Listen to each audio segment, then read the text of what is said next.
My wife poisoned my family against me and took my daughter away, but years later, the truth finally came out.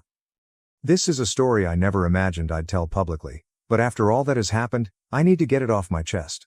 The previous several weeks have been nothing short of a roller coaster. Maybe someone out there can help me figure out if I'm really the terrible guy in all of this.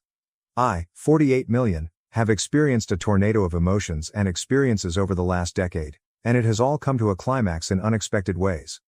It all began many years ago, when I married Laura, the mother of my daughter Emily.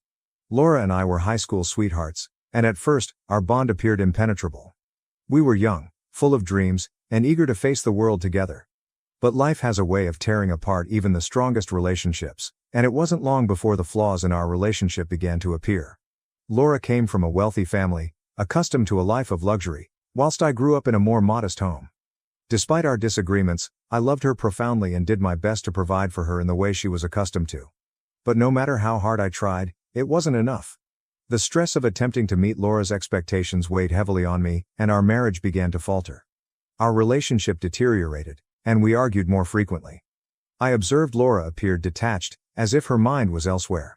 I attempted to reach out to figure out what was wrong, but she continually dismissed me, stating that everything was okay.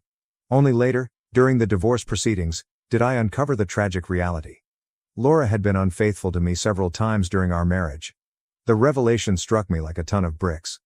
All those evenings I worked late to support our family, all the sacrifices I made to keep our marriage afloat, and she had been betraying me the entire time. Despite the grief and betrayal, my first priority was Emily, our daughter. She was just 11 years old at the time, and I wanted to do everything I could to be there for her. But that hope was dashed during the divorce settlement. Laura was determined to portray me as the villain in our story. She accused me of being emotionally distant and inattentive, and even hinted at possible abuse, all of which were false. But Laura was convincing, and she was able to turn my entire family against me, including my parents and siblings. They all believed her narrative and assumed that I had done something dreadful to push her to adultery. It seemed like I was stranded on an island, with no one willing to listen to me. The courtroom battle was ugly, and despite my best efforts, the judge sided with Laura. She was given full custody of Emily, while I was granted limited visitation rights. Laura destroyed even those few opportunities to visit my baby.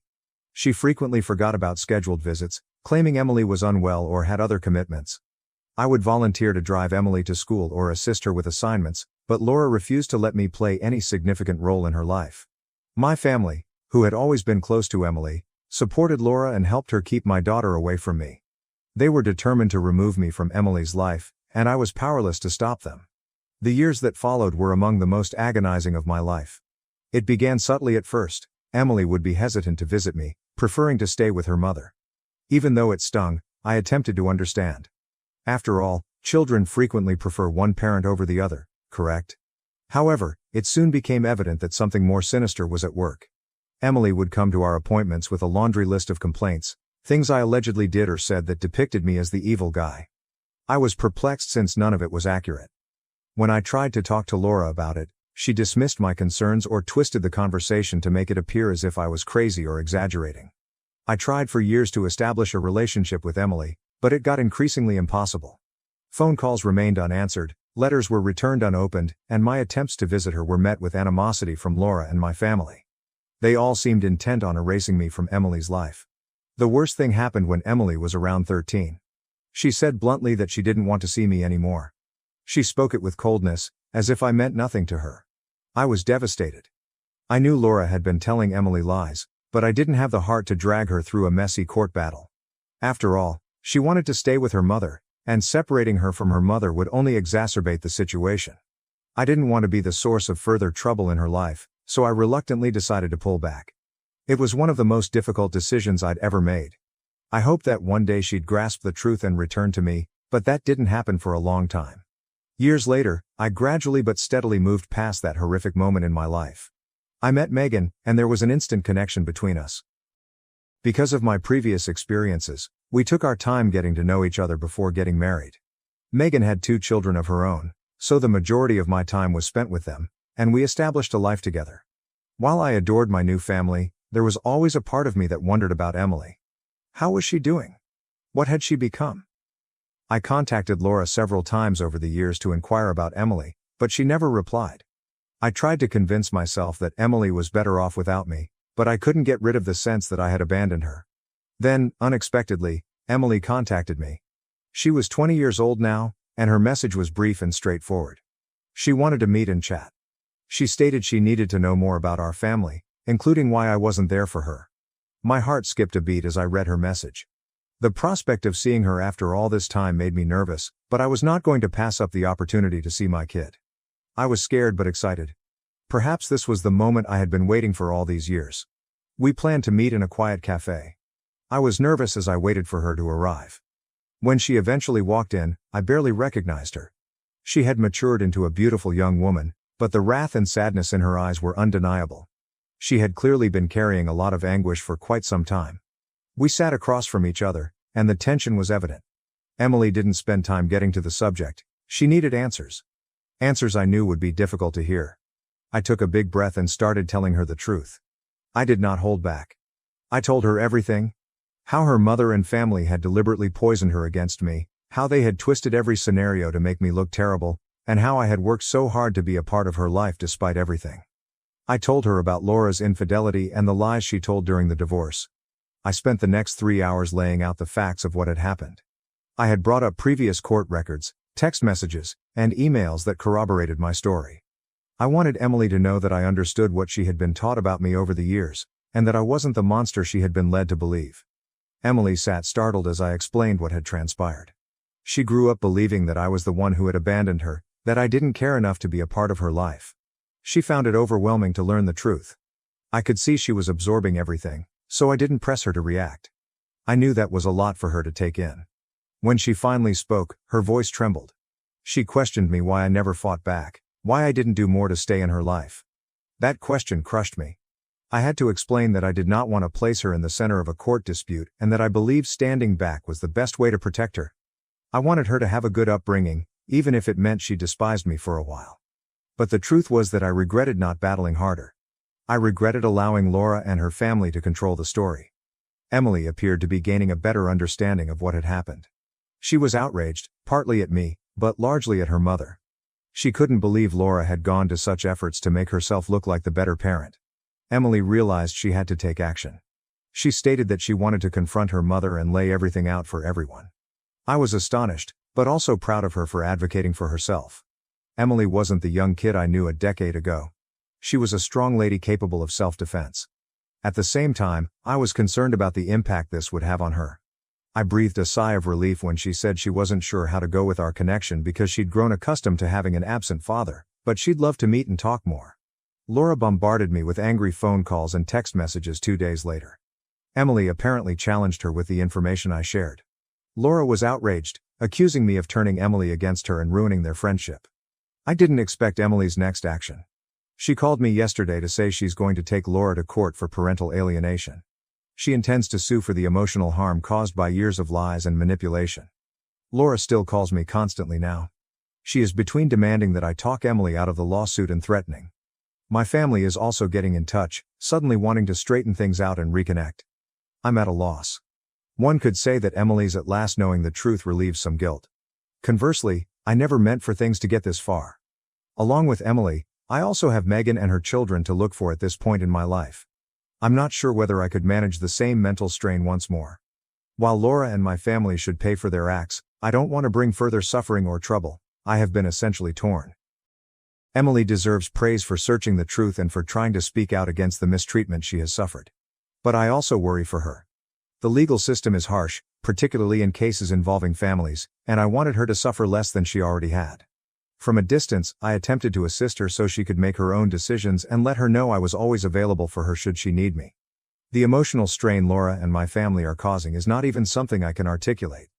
All of this makes me wonder if, despite this complex scenario, I did the right thing by telling my daughter the truth about her mother and our past. Your advice and views would be much valued. Update 1. Hey everyone, things have turned bad, which was rather natural. Any confrontation with Laura would not be simple since she shows no respect for anyone around her. I only knew that would also include our daughter. Emily came to our house after her argument with her mother. Her eyes were red from crying. She unleashed this time without restraint. She laid everything out, every agonizing aspect of her life for the past 8 years. Laura might have gained custody, but it was abundantly evident that she had no concept what it meant to be a mother, let alone look after a child. Emily related how Laura wasn't even home half of the time. She would be away, occasionally for days on end, leaving Emily to care for herself. Laura was intoxicated and erratic half of the time, when she was home. Emily talked of evenings when Laura would come home in a fury, throwing things, screaming, and occasionally even blaming Emily for her own mistakes and discontent. As she related these events, the loneliness, the anxiety she must have experienced, my heart broke. Still to come, though, was the worst. Emily related to us two occurrences that still tormented her. She was 13 years old at first. Laura had departed without food or money, alone for the weekend. Emily burned her hand quite severely while trying to prepare something for herself. She was in great agony, but when she tried phoning Laura, she did not answer. Just a child, Emily had to go to the closest hospital with her hand covered in a towel. Alone, terrified, in pain, she waited hours in the ER before a nurse at last spotted her and attended to her. Emily showed me the scar on her palm, a continual reminder of her mother's negligence. Still worse was the second episode. Laura had been on a drinking frenzy for weeks. She was 15. Emily made every effort to avoid her mother, until one evening Laura became aggressive. In a flash of wrath, she flung a glass at Emily that broke against her leg severely. Emily was in shock and bleeding. Instead of tending to her, Laura yelled at her to tidy the mess. Terrified, Emily covered her leg in an old shirt and headed once more toward the hospital. She wound up needing sutures there. I had a range of emotions as Emily related these tales: sorrow for all the suffering Emily had gone through, and fury at Laura for sending our daughter through this dream. It was not something I had felt in years. She was young and not deserving of any of this. She did not deserve to be left terrified, injured and alone. The one person meant to be defending her ought not to treat her like a burden. This was unmistakable physical and psychological assault. It seemed ironic that Laura's daily routines included the very things she had accused me of dragging Emily away from. Laura should have simply let me look after Emily to prevent all of this. Emily may have had a normal, contented life if she hadn't been so enthralled with her own selfishness and spite. The entire evening Megan and I listened to Emily. We checked to see she felt at ease and understood she was safe now. Megan specifically consoled Emily by holding her hand and telling her none of this was her fault. Having someone console Emily, tell her she was loved and that she mattered, seemed so important to her. Then Emily apologized to me in a moment that was both sad and contradictory. She had nothing to repent of, hence she didn't need to? But she did. She admitted she pushed me away, she was sorry for believing all the lies her mother had taught her, and she should have seen the reality sooner. Her voice faltered as she informed me she had missed me so much over these years and had frequently wondered what life would have been like if she had lived with me instead. I told her how much I had missed her too, how I had never stopped thinking about her, how I had never stopped loving her, and that she did not need to apologize for anything as Laura's games merely served as a victim's stage.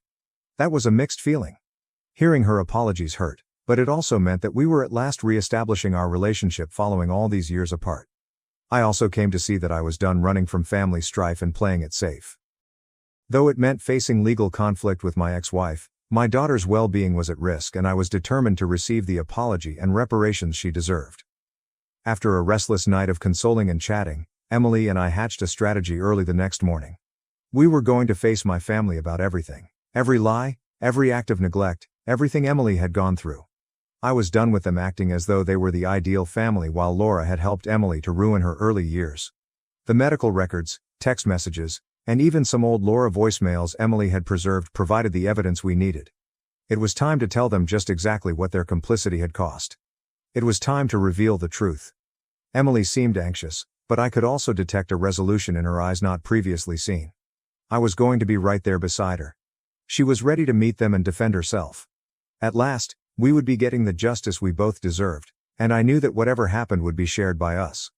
Whatever transpires, you folks will be the first to know. It means a lot to have you understand my circumstances and provide constructive remarks. This is absolutely not the end, hence I will come returning with updates. Update 2. Hi everybody, hope everyone is doing fantastic? Think back to the family confrontation Emily and I had scheduled. Well, it happened and it was most certainly memorable. I agreed to pay a surprise visit together with my daughter. I saw the amazement on their faces as soon as we entered the door. They seemed unable to really handle seeing us together, united after all these years. They had never imagined that the years of isolation, manipulation, and deceit could be quickly reversed. Here we were nevertheless, poised side by side ready to face them. The first shock passed swiftly, and they hurried to present their customary worried front. The first person to talk was my mother, whose voice was tinged with phony anxiety as she asked Emily whether I had offended her or harmed her. The implication stung, not because I cared what others thought of Laura, but rather because it demonstrated how firmly they had embraced her story. Though it was a horrible idea, one they appeared to hold without doubt was that I would hurt my own daughter. Perhaps because it would help them to defend their own behavior, they were fast to accept the worst of me. But Emily was no more the terrified, bewildered child Laura knew, and I was not Laura. Emily stepped forward before I could answer. Her voice was firm, full of a quiet strength that made me proud. She urged them to abandon the act, to stop acting as though they cared when throughout the years they had done nothing to support her. Her statements were neither wavering or hesitant. She called them out for their indifference, for standing by while Laura ignored and mistreated her, and for helping to bring about the ruin of her early years. I observed as my siblings and parents struggled to hide their uneasiness. Their looks changed from pretended concern to something more like irritation. They disliked being challenged, particularly not by Emily, who they still considered as a child, someone who ought to be appreciative of whatever sloppiness of attention they had given her. But Emily was no child anymore, and she showed no interest in their empty apologies or explanations.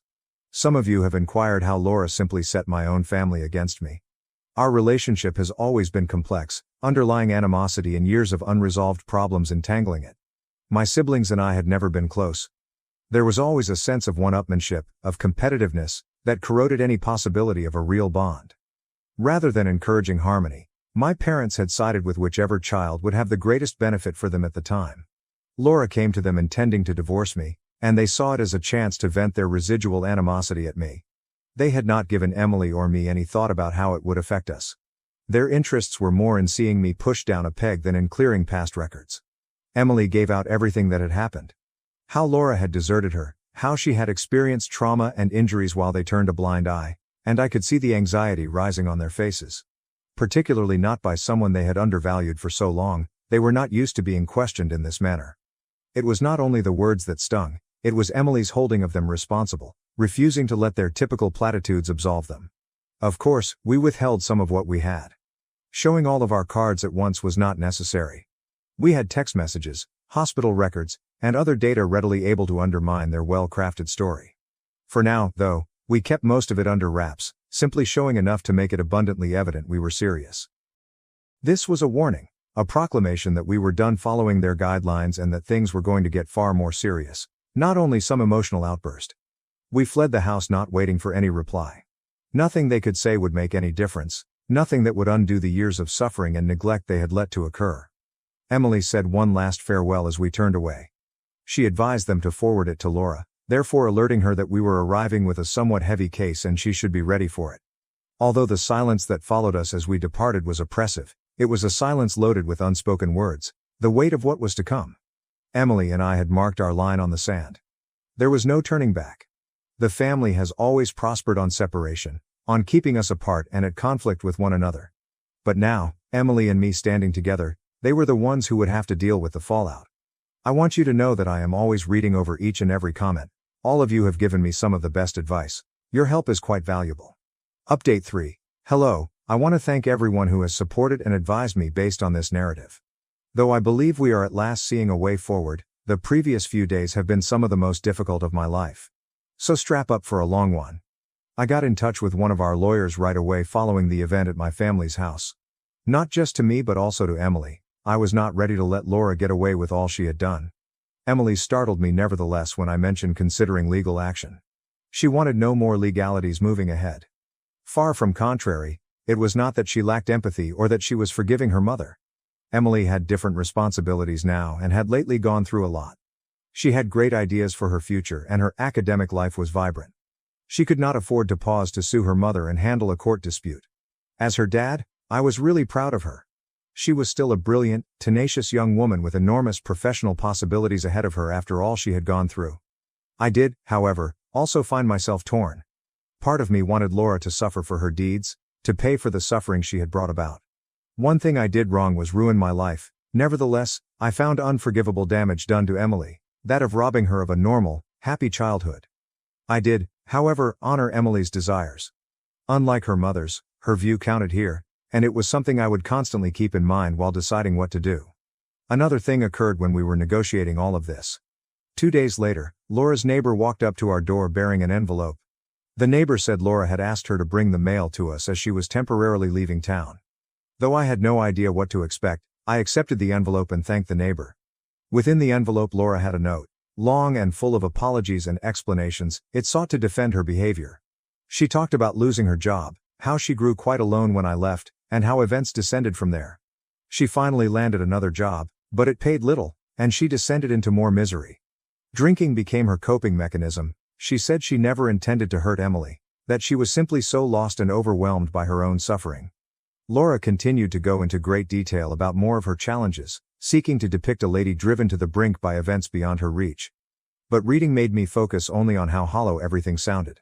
Laura was obviously trying to justify her actions and project an impression of victimization from her own experiences. But no degree of difficulty could excuse her treatment of Emily. She begged us not to go to legal war at the end of the letter. As a show of kindness, she pledged to avoid Emily. She also offered to pay whatever we felt was appropriate as reparations for the damage she had done. Emily's eyes showed grief as soon as I turned over the letter to her. She had not sought this apology, and it most definitely was not the resolution she was due. What kind of mother leaves her child like this and subsequently believes that money could possibly offset all the years of suffering and neglect? For Emily, it was a terrible insight. I knew she needed time to get through it. Emily needed space, as she would reach out to Megan or me when she was ready. For Emily, someone she could confide in without judgment, my wife Megan had become fast a comfort. Soon Emily became like family to all of us, developing a close relationship with Megan's kids. Although I wanted to assist, I knew Emily would gain more from Megan's support and viewpoint to help her to organize everything. Eventually Emily came to me with her choice. She refused to go after a legal lawsuit. She wanted not to drag things out anymore or become mired in a nasty court struggle. Freed from the shadows of the past, she wanted to start anew and concentrate on her and her future. Emily was ready to go on, and I knew this was the right decision even if I wanted justice for her. She had lived under the weight of her mother's errors for sufficient time. She was ready to live her life on her terms. Emily's choice sent us into a fresh chapter. She began concentrating more on her academics, directing her efforts toward her objectives and dreams. As Megan negotiated this new stage of her life, Megan and I kept helping her in all possible respects, providing direction and encouragement. Regarding myself, this seems like a dream. Things cannot have concluded on a better note. I have 3 children and an incredible wife at my side. Though the trip had been protracted and agonizing, at last we had returned to one another. More than all, that was the real success in all of this. Once more, I appreciate all of your support. Though it's been an incredible journey, I believe we are at last headed toward recovery. Parents demand I cancel my wedding for sister's engagement, but the truth about her cheating changed everything. Engaged to my fiancé Jake, 30 million, I, a 28-year-old lady, have been for roughly 8 months. Up until last week, when my parents shocked us, our October wedding was scheduled and all was going according to plan. For background, Mia, 25F, our younger sister, has always been the golden child in our family. She has been seeing Tom, 26 million, her lover, for around 2 years. In practically every sphere of our existence, my parents have always showered Mia with royal care. Though I hate to sound negative, I have always felt as though hers dominates my successes. Mia was a cheerleader while I was a straight-A student playing on the volleyball team back in high school. Her achievements always seemed to eclipse all mine. Not to get me wrong, cheerleading merits just as much respect as any other sport, but would it have killed my parents to exhibit the same fervor for my events? I grew used to my absent parents and learned to expect almost little from them. I thus cut myself off from Mia, though deep down I knew it wasn't her responsibility. My immature self blamed Mom for everything. My viewpoint altered only in college, when I met Jake, the love of my life. He let me see that I deserved just as much attention as everyone else and was deserving of affection. Jake showed me that every one of us is unique in our own right and that, should someone not value my accomplishments, well, that is their loss. I also realized that it was unfair to hold Mia totally responsible when our parents were clearly in charge. I thus resolved to try to rebuild whatever sisterly relationship we still had. I started letting her know she could talk to me about anything and checking up on her more often. She first hesitated naturally, but she soon grew more at ease sharing with me. We discussed practically anything, regardless of its silliness or gravity. Though our tastes and paths of life were different, I was glad our connection was getting better gradually. We seemed to be at last the sisters we ought to have been all along. Mia knew first when Jake proposed to her. Telling me she couldn't wait to help arrange my wedding, she was as eager as I was. Everything seemed ideal at that point. I was therefore really taken aback when my mother called last Wednesday. The call began innocuously enough. Mom inquired about wedding preparations, which was odd given her previous lack of enthusiasm. I ought to have seen something was wrong. She finally got right to the point after a few minutes of small talk. Mia and Tom were getting engaged. I started to be delighted for my sister as soon as those words emerged from her mouth. Better than this, what could be? Then I noticed Mom had stated, planning to get engaged, which threw me off. Mom said Mia had told her Tom had been hinting at proposing when I asked her what she meant by that. He had done all the other usual things, asked about her ring size, advised her to get a new outfit, and told her. Although these were rather clear indicators, Mia always had a tendency of romanticizing everything and exaggerating events to make them appear more than they really were. I wanted Mia not to have her expectations skyrocketing only to be let down. When I asked Mom whether she was absolutely convinced Tom was proposing, she answered boldly. That would have marked the end of the call, but another surprise was approaching, one I would not be pleased about. My mother asked me to call off our wedding since Tom and Mia were apparently engaged. I let out a gasp. Though I must have misinterpreted, I asked her to clarify. No, she was dead serious. For 10 months I had been planning. She wanted me to call off the wedding Jake had proposed. We had waited this long since we wanted the wedding of our dreams and refused to compromise on anything. Deposits for the caterers and other suppliers had already been laid down. Not to mention the inconvenience of rearranging things, moving everything back a year would entail losing a large sum of money. What had descended upon Mom and Dad was unknown to me. When we were short on money, they had volunteered to cover the venue. I assumed this was because they were at last interested in my life. Looking back, it seemed like they did it to challenge Jake's parents. But I was too delighted at the time to pay attention to their hidden agendas. Wait, though, this was not even the worst of things. You haven't heard the rationale behind my planned delay of my wedding for Mia's expected engagement. Mom clarified that Mia wanted to be the center of attention for a full year, complete with announcements on social media and engagement pictures. I could not understand at all. Who loses money over something as flimsy as social media and calls their sister off from her wedding? Promising not to post anything about my wedding online, I tried to argue with Mom, but she claimed they would withdraw all the money they had promised for the wedding should I refuse to postpone it. Their lovely daughter was an attention seeker, hence at this time they were virtually blackmailing me. This was ludicrous and unfair, I told my mother. We debated for some time, her arguing that I was being thoughtless of Mia's sentiments and selfish. What about my feelings? I asked repeatedly. Still, I received no meaningful response. She responded simply that they wouldn't pay for the venue should I proceed with the wedding. I got furious. All my life, I gave things up for Mia's sake. Now, when I was at last ready to experience the day of my dreams, that too was being robbed from me. Out of pure annoyance and rage, I did something I never would have done. I contacted Mia's fiancé, Tom, to let him know something about Mia he didn't know. The four of us, Jake and I, Mia and Tom, went on a double date some years ago when everything was good. One of those few times when we all had time to hang around together. I recall being quite content. We laughed, told stories, and for once everything seemed ideal. Mia and I excused ourselves to the bathroom to freshen at one point throughout the evening. Mia handed me her phone to hold as we corrected our makeup so she could wash her hands. A text message suddenly sprang up on the screen. It came from someone called Mike wondering whether they might get back together. My heart still missed a beat. Though I heard Mia had dated someone some years ago, I felt he was no more relevant. Not sure I could resist asking, "Who's Mike, and why is he asking to meet again?"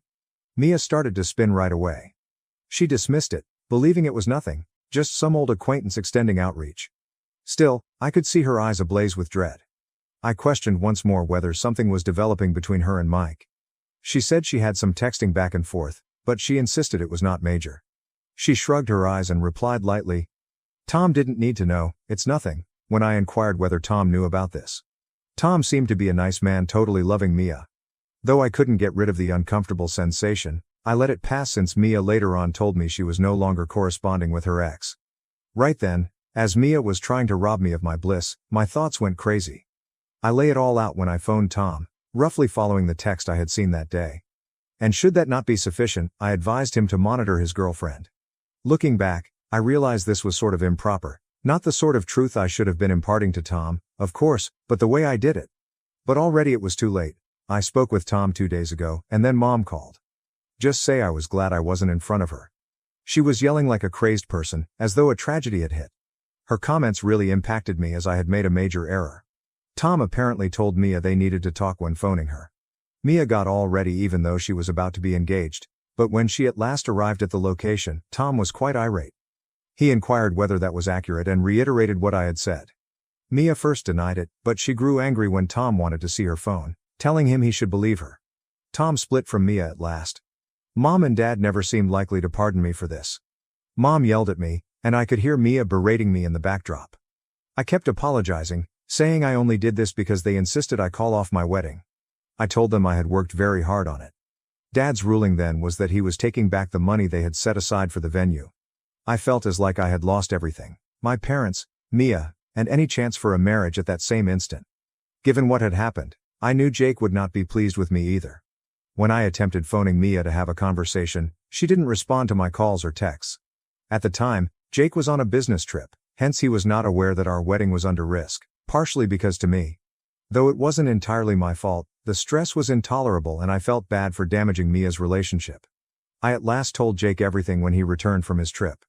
He was quite helpful and encouraged me that we would work things out together. It relieves me. He helped me see that I ought to have done it even earlier, as being honest was the correct thing to do. Regarding the wedding, Jake and I decided to proceed even if it meant lowering expenses. We began generating ideas for financial savings. We contacted relatives and friends, outlining the circumstances and requesting assistance. Unbelievably, one of Jake's pals came to save us. He came upon us at a classy but reasonably priced location via one of his contacts. Given the current situation, we simply have to delay the wedding somewhat more, which is quite okay with me. I was attempting to stay in touch with my parents throughout this. Looking back, I'm not sure why I did this. At the time, I was afraid of being let down. I was living with guilt. Still, they were obstinate, refusing to show up for my wedding if it proceeded as scheduled. The wedding was still under preparation, and despite all the challenges, everything began to fall together. Sadly, many of my family RSVP'd that they would not be going or responded little at all. I could guess the news had gone without having to be Sherlock. One of my aunts told me Mom and Mia had depicted me as a soap opera villain who lied to undermine her sister's happiness and could not accept it. They even changed the story, saying Mia was already engaged and preparing to wed, but I later got engaged to take the front stage. Ignoring me was one thing, lying about my character took effort. By now I was exhausted. After all that had happened, I couldn't look and feel my best for a wedding. Simultaneously, I struggled to let my parents define me as they had throughout their lifetime. They accused me of being envious and cruel, attributing Mia's life destruction to me. Mia, on the other hand, was in ruins.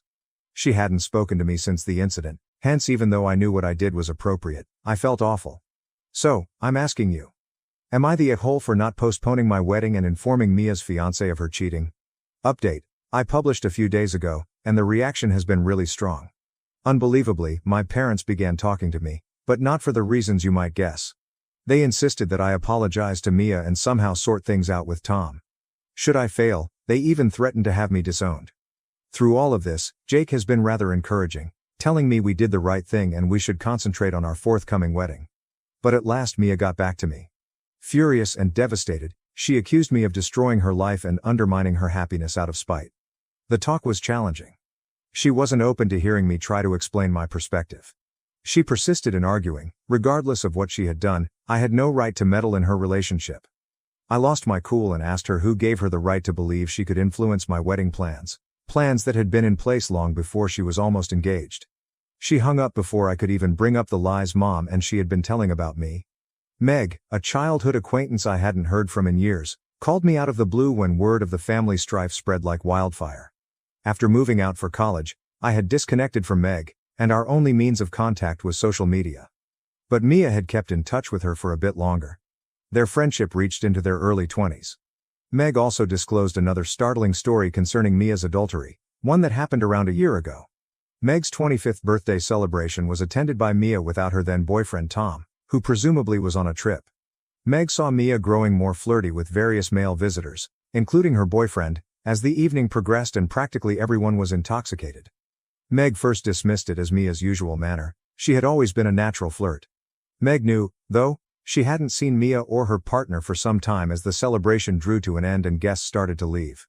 Red-handed together in another room, they were caught. Given Mia and Tom had been dating 2 to 3 years at the time, this was very embarrassing. The episode split Meg and Mia and destroyed their friendship. When Meg learned about everything, she assumed I should know that Mia did nothing by mistake. She had become accustomed to this conduct and had somehow always gotten away with it. This fresh material really surprised me.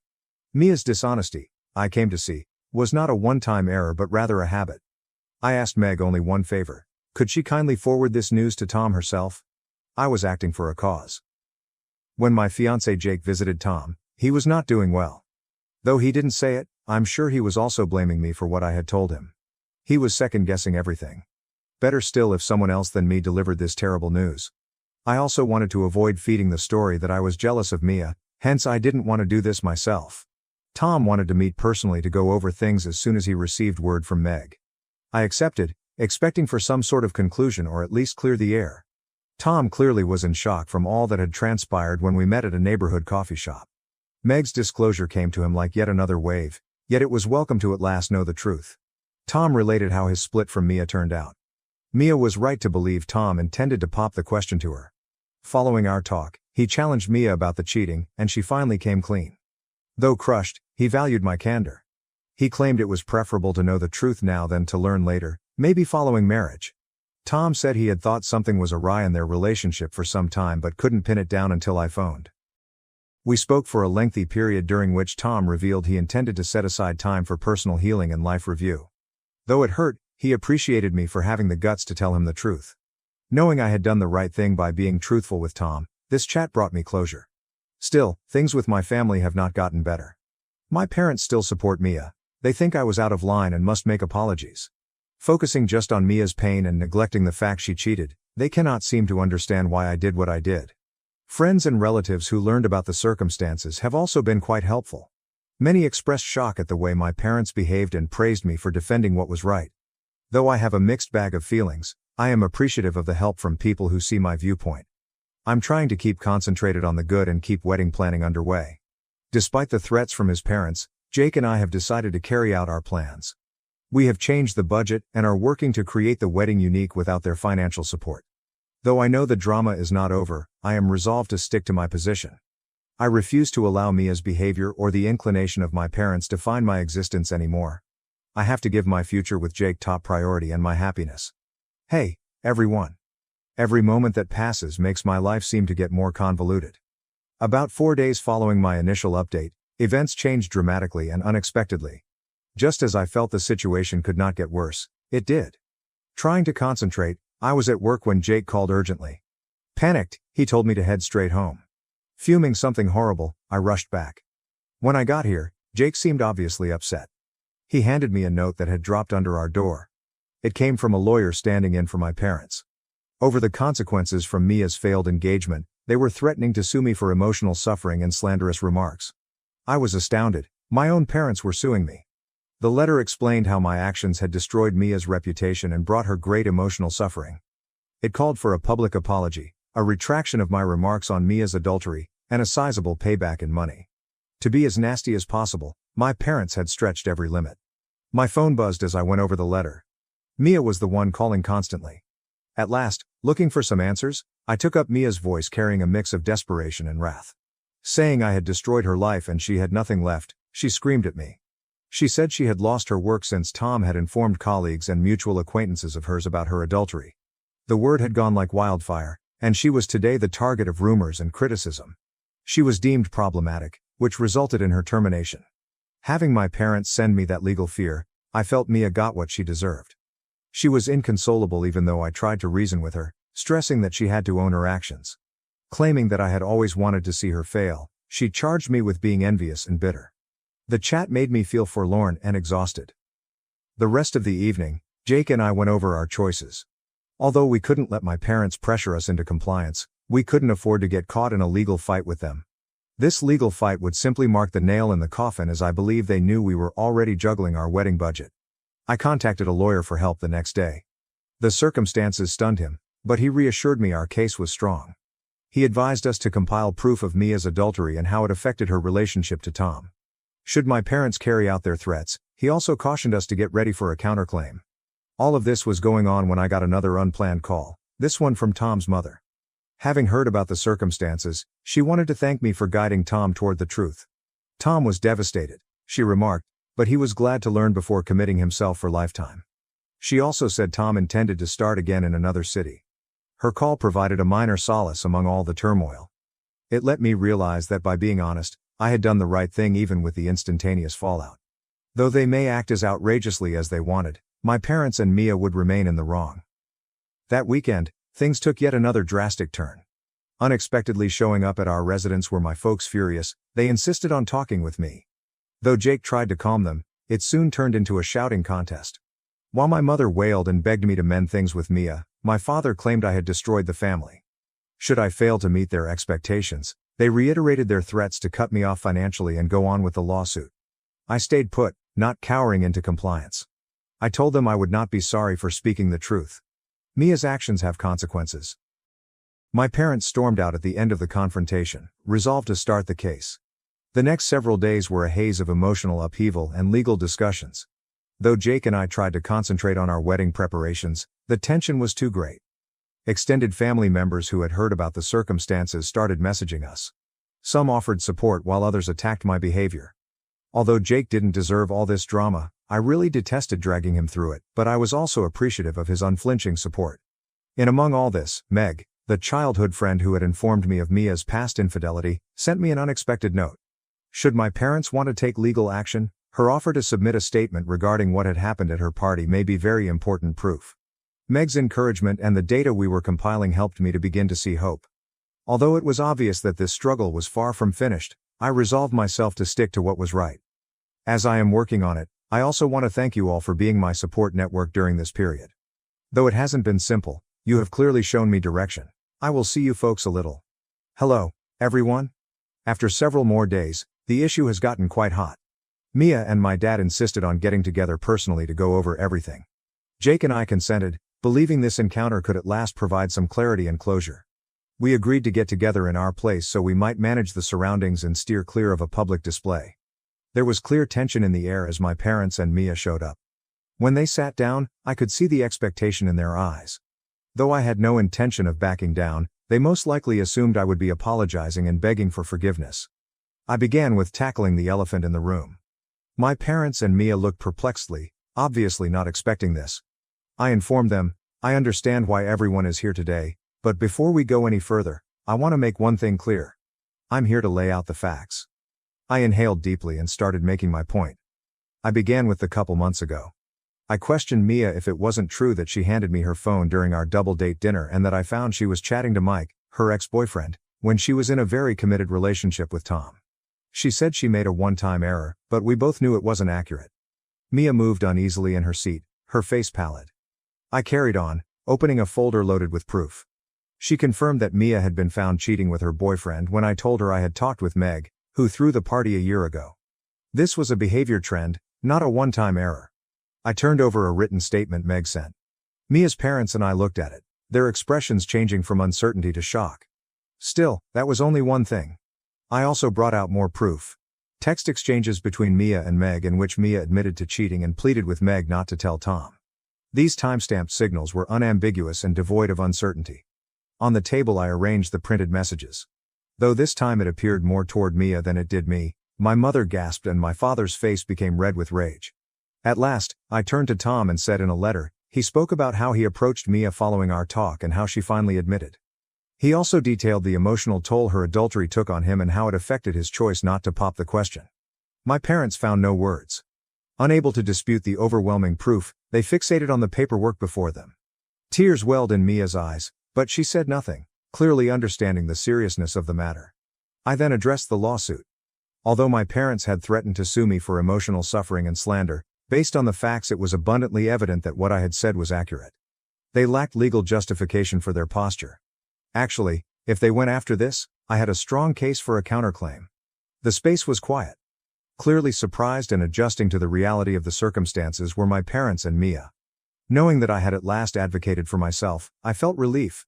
For the last time, I told Mia I did this because it was the proper thing to do, not out of spite or jealousy.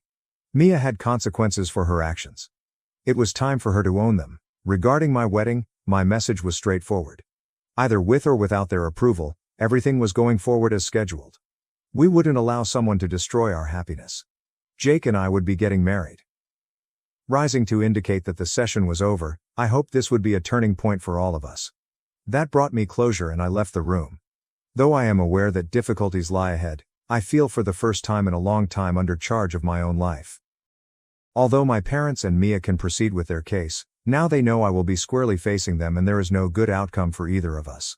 The encouragement of our friends and relatives keeps Jake and I forging ahead with our new life. Though the road to recovery with my sister and family will be long and challenging, we are ready to travel it together. Eventually, defending myself and acting morally offered a sense of tranquility I had been lacking for so long. Looking ahead, Jake and I know we are stronger since we confronted these obstacles squarely. Without the recommendations and encouragement in the comments, this would not have been feasible. All of you and your tales have taught me so much. Thank you, then farewell. Dad favored my sister but was rejected. I chose my brother to walk me down the aisle and witnessed karma hit him hard. Dad wanted to take my sister down the aisle first, but she chose our stepdad, so he declined to walk me down the aisle. Dad is crying now and pleading with me to let him. Although I've never been a particularly vindictive person, I do enjoy it when karma is presented in a palpable manner, which is what has occurred. I don't care if that makes me a bad person or a lousy daughter. I couldn't be happier or more arrogant about the whole thing. After years and years of pain and emotional abuse, I am overjoyed to have finally seen justice. My father has made me feel awful as I've grown up. He suddenly remembers this daughter of his that he never really liked in the first place, now that he has no one else to rely on. Out of my 3 siblings, I, F31, am the middle one. Sarah, F29, is my younger sister, and Finley, Finn, M37, is my older brother. We were a happy family for the majority of my upbringing. At least my mom, F59, did her best to be an equal parent, even though my parents had their preferences.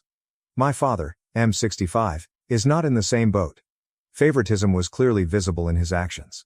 His favorite person was Sarah, and since Finn was the son, he naturally felt a connection with him and they could bond over man things. I was, of course, left out of this dynamic. It began at a very young age. I've always had the impression that my father didn't think highly of me. I made a few attempts to express it, maybe by throwing fits because I was a challenging kid overall, but nothing I ever did got his attention. As I grew older, I came to terms with it. I believe Mom tried to make up for his partiality after noticing it. Because I would have remained invisible my entire life if it had been up to my father, I have always adored her for seeing me. Mom did her best to be an equitable parent, but as I mentioned, she was not flawless. She treated us the same and loved us equally. I believe Finn noticed that she made an effort to keep me from feeling excluded. He attempted to fill in after noticing my neglect and my tendency to be distant. When Finn was learning how to change automobile tires, he would ask Dad if I could come along. When Dad taught him how to drive, he made sure I was present. Dad didn't involve me in the chats, so I know it was him. I didn't experience abuse or anything similar. We received similar gifts if they gave them to us. For example, I received as many new outfits as either Sarah or Finn. However, Dad never provided me with any emotional support. Mom and Finn attempted to fill that void in my life for all that time. Sarah, on the other hand, simply enjoyed playing the role of the young princess. She was a snobby child, and her attitude caused her school to raise various concerns. In some way, all of those worries were ignored. She developed into a very demanding and conceited young lady. I am not really close to her as a result. I'm really close to Finn, and he simply can't bear Sarah. Dad is the only one who does not find her behavior problematic. Mom barely puts up with her either. This is the current situation. Mom and Dad split about a decade ago. We have all been kept in the dark about the true reason for the friendly breakup. We all know that Mom and Dad's claim that they are no longer compatible is untrue. Something else is the true cause. Since none of them began dating someone new for a long period after the divorce, I am very sure it wasn't infidelity. We all still don't know the truth, and Mom and Dad have always wanted to keep it that way. There was no custody issue to deal with because we were all adults at the time. Since then, they've generally gotten along well. Since, let's face it, there's no love lost there, I have personally opted to avoid seeing Dad as much as possible. I suppose it works for both of us because he hasn't voiced any complaints about my absence. When I have free time, I usually visit Mom's house, although Finn and Sarah split their time equally between the 2 locations. We never go with Sarah unless it's for Christmas, but Finn and I occasionally plan our trips to Mom's house. Finn simply cannot tolerate her. When viewed from the outside, we appear to be rather normal and functional. But for once, I am glad that things have taken a turn for the worse. Mom began dating Arthur, M60, 5 years ago. They clicked right away after meeting at a yoga retreat. My time with Arthur is enjoyable, and he is a cool guy.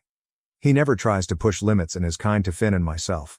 Since nobody has ever mentioned it and I don't see any justification for him to treat Sarah badly, I'm going to presume that everything is well between them. All that matters is that Mom is happy. Even though Dad is very combative with Arthur, they have a friendly relationship. I believe it's because Dad doesn't have a steady partner and his dating life hasn't been very successful. In addition, Mom's life is opulent in comparison to her life with Dad, and Arthur makes a lot more money than Dad does. We are all pleased for Mom, but I believe Dad is really resentful of the whole thing. The fact that we get along well with Arthur is another thing he dislikes. Dad still acts envious despite Finn's attempts to explain that none of us are taking his place and that we are simply acting like responsible adults in this scenario. All of it is very offensive and childish. Fortunately, since I don't see Dad very often, I don't have to deal with a lot of it. The dynamics of the family are as follows at the moment. Understanding the backdrop is crucial to comprehending the events of the past few days. My fiancée, Kieran, M34, proposed to me a few months ago. We've spent a lot of time together. I prefer to stay private, therefore I didn't make the engagement public right away. After choosing the date, Kieran and I informed our families since we wanted to get married as soon as possible and avoid a lengthy engagement period. 1 week from now, the wedding is planned. My family's response when I told them was conflicted.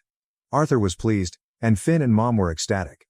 Sarah appeared pretty unhappy, but Dad's response was fairly neutral. All of this took place during a video call, and I could see that she quickly ended the call after forcing a grin. She detests not being the center of attention, so I was expecting some sort of tantrum, but at that moment, I couldn't stand her theatrics. I informed Finn that I wanted him to be the one to escort me down the aisle, not Dad, and I called him separately to gossip. He remained silent for a time and claimed that although he was deeply moved by my request, he believed it was improper to fulfill and that Dad would make a big deal out of it. He claimed that although he would really like to, he was unable to do so since he didn't want to annoy his father. He said something that hurt me. He understood that I needed him to be there with me since he had been my male protector far more than Dad, and I informed him that I had come to him because I had been let down by Dad on multiple occasions. I hate to say it, but I also felt Finn was making sense, so I didn't argue with him about it. It was an emotional conversation. Gently, he assured me that it didn't matter if he escorted me down the aisle. It was crucial that my day be as uneventful as possible so that I could look back on it with joy and no resentment. If he were to assume Dad's position, he claimed, Dad would remain agitated during the ceremony and spoil the day and the memories for me. He was correct. I knew what Finn said would make my day simpler, if not perfect, and Dad was more than capable of pulling off such a ruse. Finn advised me to discuss it with Dad. I stated I would give it some thought and that I was hesitant to have him escort me down the aisle. Fortunately, Sarah and her boyfriend Zach announced their engagement 2 weeks later. After exchanging glances with Kieran, I knew she would try to steal the show at my wedding or do something else, but I couldn't help myself. Finn was also not very pleased. We were both aware of the timing, but we were unable to change it, so we kept quiet. One positive outcome of this is that Sarah's wedding is scheduled for approximately 5 weeks from now, 1 month after mine. The stars didn't align in her favor, so she had to be content to be the second bride in the family, even though she had really wanted to marry before me. I resisted her attempts to guilt me into delaying my wedding, even though she was rather sour about it. She needed to grow up since I wasn't the type to give in to her whims. Thus, things remained unchanged. But it seems that Dad and Sarah agreed that he would accompany her down the aisle before he did the same for me. I'm not really sure how they came up with something that strange. Since I never had much luck with boys in school or college, I suppose they figured I wouldn't get married or would get married later. In any case, once Sarah announced her engagement, I requested Dad to accompany me down the aisle. He sadly informed me that he had promised his baby that he would accompany her first. Years ago, while she was on her deathbed, which never materialized, he said he had made that commitment. Now, he wouldn't be able to lead me down the aisle because he couldn't break his word and break her heart. To be honest, I was thrilled because I didn't want him to accompany me down the aisle in the first place. I was dancing within as I feigned sadness and hurt. I assured him that even if it hurt, it didn't, I would accept his vow to Sarah because I respected it. I called Finn right away and informed him of the situation. He was upset with his father. Finn stated that he would have seized the chance to accompany me down the aisle immediately if he had known Dad would act in this manner. He said that I could choose whatever daughter I wanted to grant this privilege to if Dad could. I was too delighted to care if Finn was upset with Dad. In the end, it had turned out to be just what I had desired, and I am overjoyed. Despite the pressure of wedding planning, Everything was going smoothly. Up until yesterday, when unheard of drama entered my life, drama for which I lacked the stamina. Everything looked to be in order, despite my jitteriness and nervousness. Sarah told her father last night that he would not be accompanying her to the wedding. She requested Arthur to do it instead. We were all surprised by this. Not only that, she announced it via video call. She could have been more tactful about it, and it was cruel. We were all aware of Dad's excitement for her wedding. Because she and her fiancé wanted to save money for the honeymoon, he had even covered the entire cost. Dad had nearly mentally checked out of my life, and Mom and Dad were busy organizing 2 weddings. Since all of his attention was on Sarah, he had nothing to contribute or recommend and continued to show no interest in anything pertaining to my wedding. Furthermore, he had not made any financial contributions to my wedding. We were paying for it ourselves, Kieran and I. It had gotten to the point where I was depending more on Mom and Arthur's advice than on Dad's. In contrast to Sarah, Arthur was actively involved in my wedding preparations. Because of this, even Arthur appeared surprised by Sarah's request, or rather, her demand, and was unsure of how to react. When Mom finally stated that Arthur would love to do it, he continued to stare at her. I work in corporate, where terrible calls are almost a given, but that had to be one of the worst calls I've ever been on. Dad was crying. He began cursing out Arthur instead of discussing it with Sarah, and then hung up. And that was all. I didn't ask Dad how he was feeling, but I'm sure the others did. I quickly hung up the phone since I had too many other things to think about. Besides, this wasn't my problem. He didn't want to renege on the commitment he had made to Sarah. It was between them if she broke it. I didn't want or intend to step in. They were able to resolve it among themselves. I wasn't interested in becoming involved in trivial family matters at this time. I had no idea that it would soon cause me great annoyance. A few hours after his little princess dealt him a heartbreaking blow, Dad called me last night in tears. On the phone, he was crying and telling me that he would love to walk me down the aisle now and that he was foolish for turning down my offer. I was shocked by what I heard. It was astonishing how entitled they were. Although I was sorry for what had transpired, I gently explained to him that it was between him and Sarah. It had no bearing whatsoever on my wedding plans.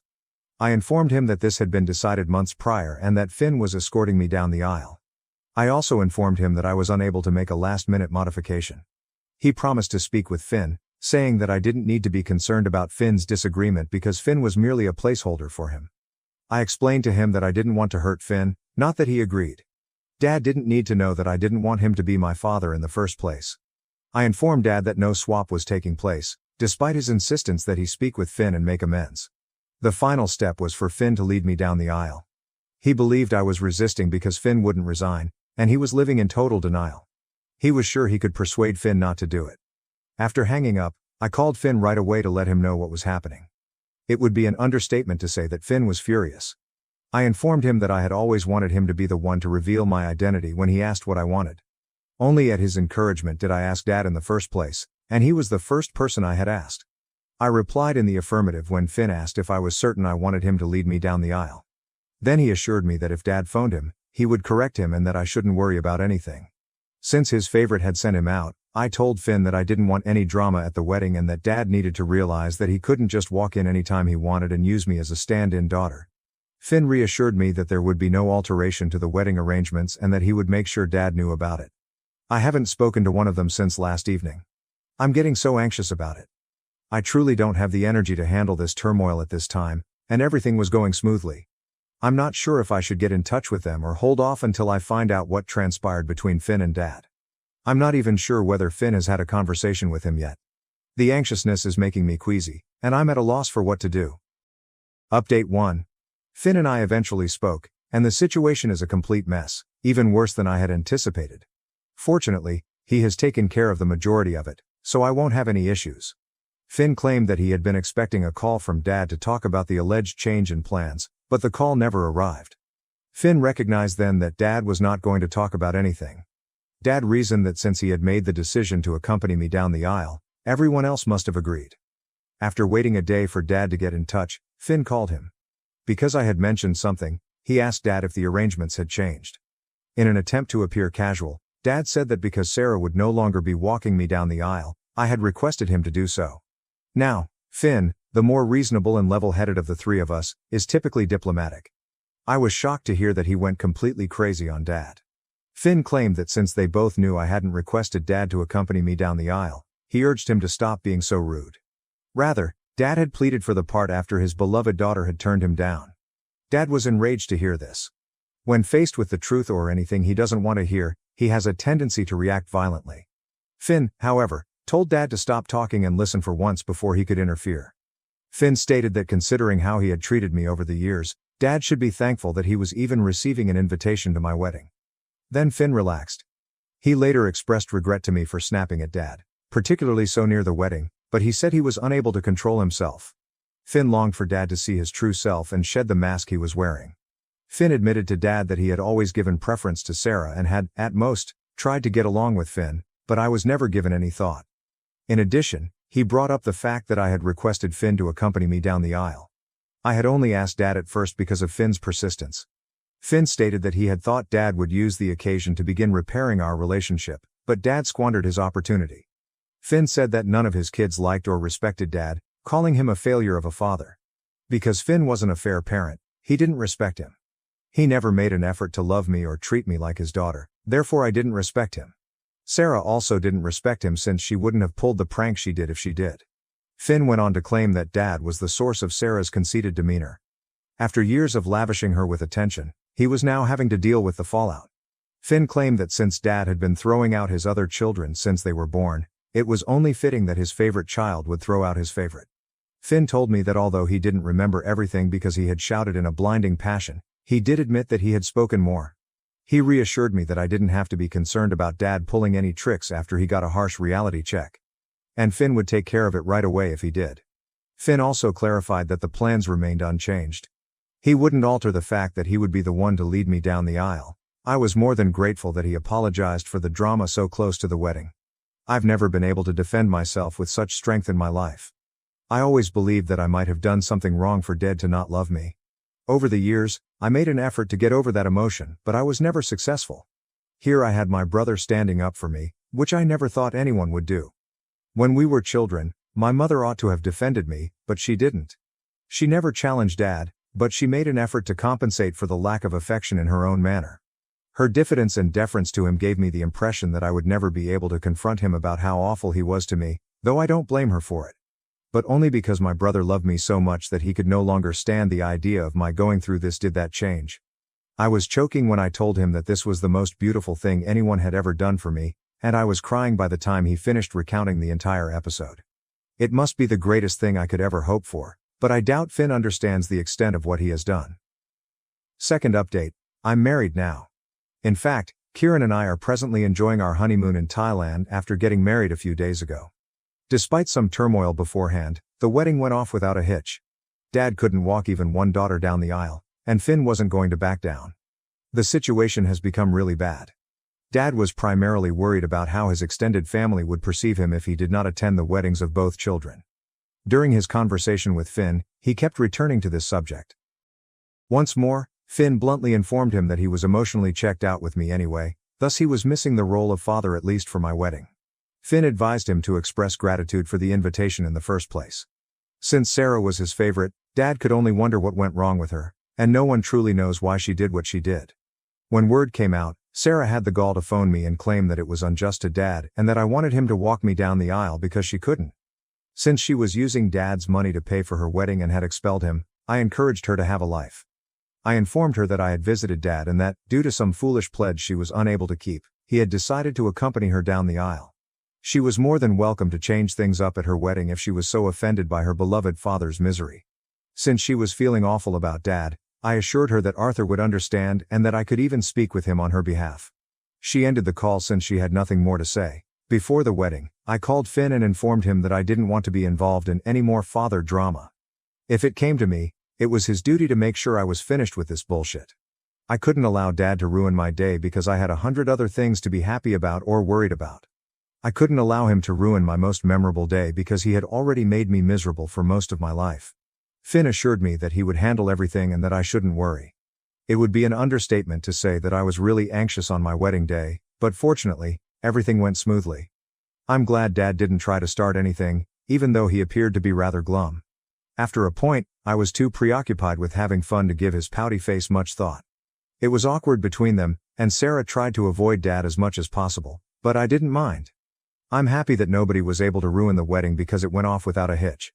I could feel Dad glaring daggers at my back as Finn led me down the aisle, but that was all he could do.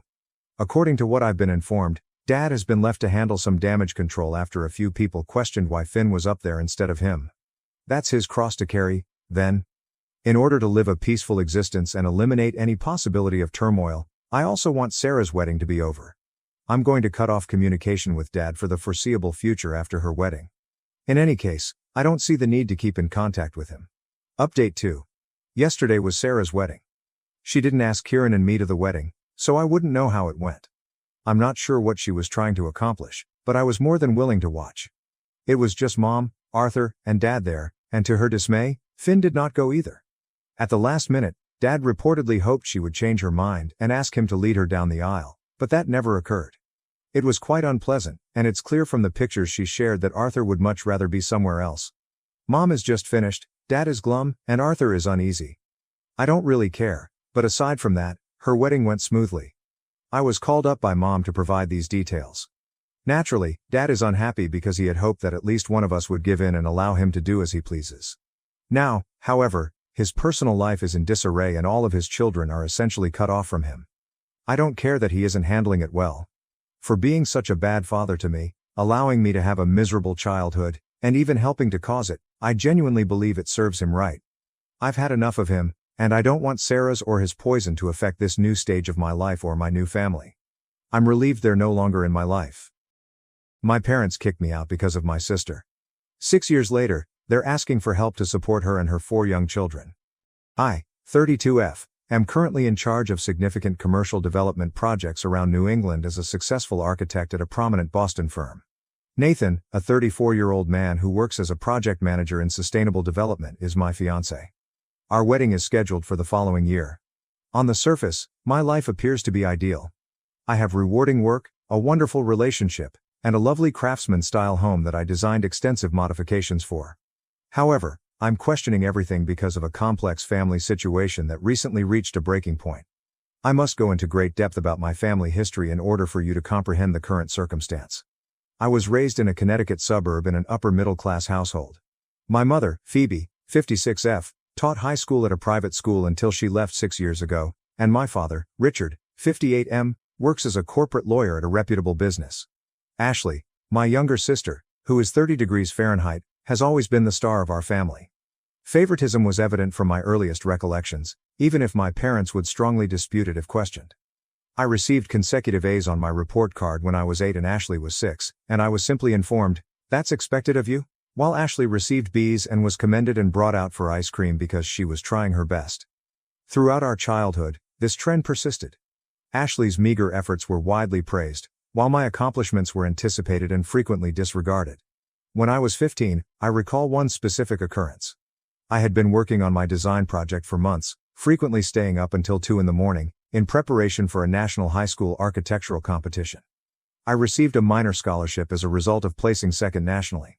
Ashley had an ordinary soccer match that day, so my parents didn't even make it to the award ceremony.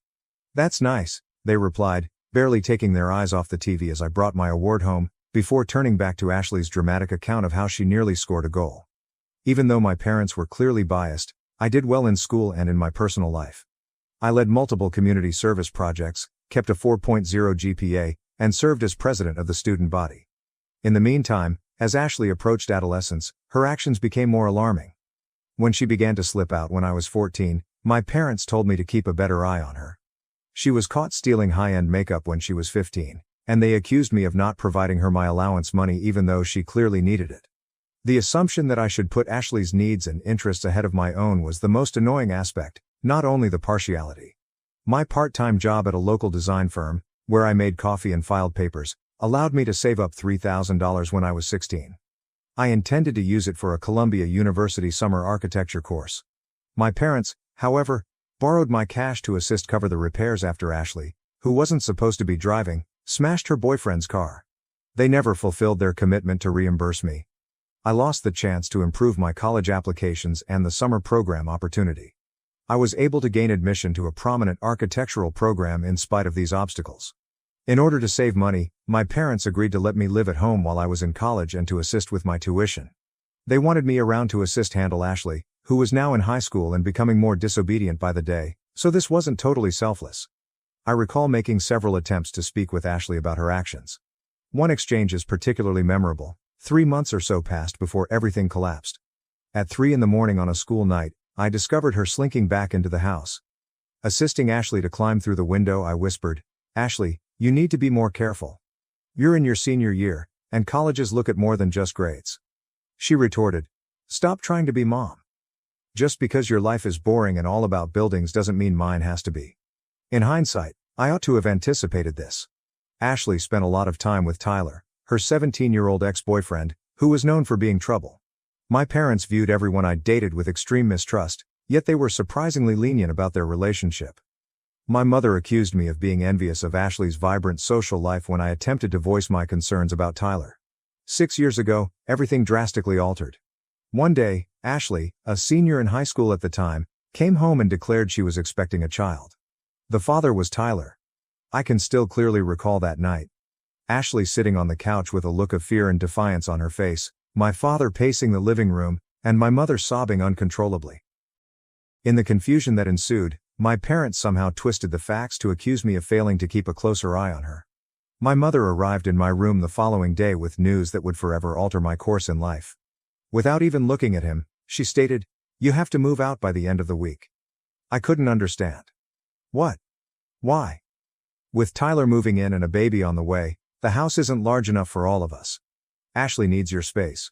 One approach to support your sister at this trying period would be to move out. I made an effort to reason with her. During my 3rd year of college, I worked part-time at a nearby architecture business and maintained a 3.9 GPA. She insisted on finding me a cheap apartment close to university, even though I just requested for a few months. The worst thing was when my father summoned me to his home office the next day. He delivered another hit while seated behind his enormous oak desk, which he had always used to frighten clients. "We won't be able to continue paying your tuition," he stated in a cold, clinical tone. "That money is necessary for Ashley and the child. You'll figure something out since you're intelligent." I stood there looking at the man who had always emphasized the value of education and accountability, suddenly severing his daughter's ties after she had done everything correctly. The irony hurt. I packed my things that evening. My father stopped me in the driveway as I was packing the final box into my car. I briefly believed that he might reconsider. Rather, he gave me a piece of paper with a list of local women's shelters on it. He said, "Just in case," and went back inside. The next phase of my life was the darkest. For 4 months, I lived in my car and, for safety, parked every night in a different Walmart lot. In the architecture firm where I worked part-time, I would change in public toilets, take a shower in the campus gym, and keep my business attire in my locker. I took a second job working as a late-night barista, frequently juggling multiple jobs while attending classes. I asked a few family members for assistance, but they all turned me down. My 53-year-old Aunt Susan, who had always expressed her pride in my accomplishments, informed me that she didn't want to become embroiled in family strife. According to my grandparents, they were too old to handle the matter. I occasionally went days without eating a decent meal, barely making it on protein bars and coffee. I frequently slept off at my desk while working on my homework in the college library, which was open 24 hours a day. I kept my GPA the same in spite of everything. My escape was architecture. I put all of my suffering and willpower into my designs. My parents never once called to see whether I was still alive during this time. Ashley didn't either. After learning that she had given birth to a boy, I made one phone call, but it was awkward and short. After that, there was no communication for 6 years. I had to start over in my life throughout those 6 years. Despite working 60-hour weeks and living in my car and then a small room in a dubious area of town, I finished with honors. A famous Boston business was interested in my final thesis project, which was a design for a sustainable community center with transitional housing that received multiple prizes. Living in a small studio apartment and trying to save as much money as I could, I began my career as an entry-level architect. Every advancement was a triumph over my past. I was managing my own projects for 4 years. My area of expertise was sustainable commercial development, and I gained recognition for my creative ideas that put the needs of people and the environment first. 3 years ago, Nathan and I met at a seminar on sustainable development. During the Q&A portion of his presentation on green construction projects, I disputed one of his claims. He invited me to continue the conversation over coffee rather than becoming defensive. Dinner evolved from that coffee into the most wholesome and encouraging relationship I've ever experienced. Nathan is well aware of my background. He was present when I purchased my first home after getting expelled. When I signed the paperwork and broke down because I was so overcome by the fact that I finally had a place where no one could make me leave, he held me. He supported my idea to refurbish it and make it an environment that reflected all of my accomplishments over the years. Through mutual contacts, I occasionally learned tidbits about Ashley's life. Shortly after the birth of their baby, she wed Tyler, but the two of them split up after 6 months. By that time, she was expecting her second kid, but the father had entirely vanished after learning of the pregnancy. She had another kid with Marcus, the man she married 2 years later, but their marriage failed when she had an affair. She is now pregnant once more and doesn't seem to know who the father is. I got a call yesterday from an unidentified number right before bed. After 6 years of stillness, my mother called. She initially pretended nothing had happened, inquiring about my life and showing interest in my accomplishments. I briefly felt like that young child again, excited to tell my mother about my achievements. I even began to tell her about my recent promotion to senior architect and my engagement. Then she revealed the true reason she had called. In order to assist Ashley and her kids, my parents want me to return to Connecticut. They say they're too old to care for 4 small children, and my father will shortly be retiring. They even had the gall to claim that, as the successful sister, it is my duty to support the family. My mother said, "You've always been the responsible one," with that cunning tone I so vividly remembered in her voice. Now more than ever, Ashley needs her big sister. Family must remain united. A chilly chuckle erupted within me. Family have to stick together? I said it again. When I was sleeping in my car, where was this family? When I was barely eating and working 2 jobs? When there was nobody for me to turn to? I went on despite my mother's attempt to stop me. "You absolutely abandoned me, kicked me out, and stopped paying for my schooling in order to help Ashley. You expect me to sacrifice my life, career, and relationship in order to clean up your mess once more now that she has continued to make bad decisions and you're sick of dealing with the fallout?" I hung up after telling her that I would never again risk my life for Ashley. Since then, family members who turned down my request for assistance 6 years ago have been bombarding my phone with messages accusing me of being callous and asserting that family helps family. Nathan completely agrees with my decision to uphold my boundaries, but other people argue that since they are still family and retaliation won't mend old hurts, I should at least have a meeting with them. But this doesn't seem like vindictiveness to me. I saw it as defending the life I created on my own, after being deserted by those who were meant to keep me safe. Update 1. First of all, I want to thank everyone for their tremendous support and wisdom. My phone has been buzzing nonstop with messages from extended family members for the past 48 hours, which has been very taxing. The circumstances have changed in unexpected ways. My mother wrote me a long email detailing Ashley's children's daily problems, along with comprehensive pictures of my nieces and nephews. The oldest, who is currently in kindergarten, is exhibiting early behavioral problems.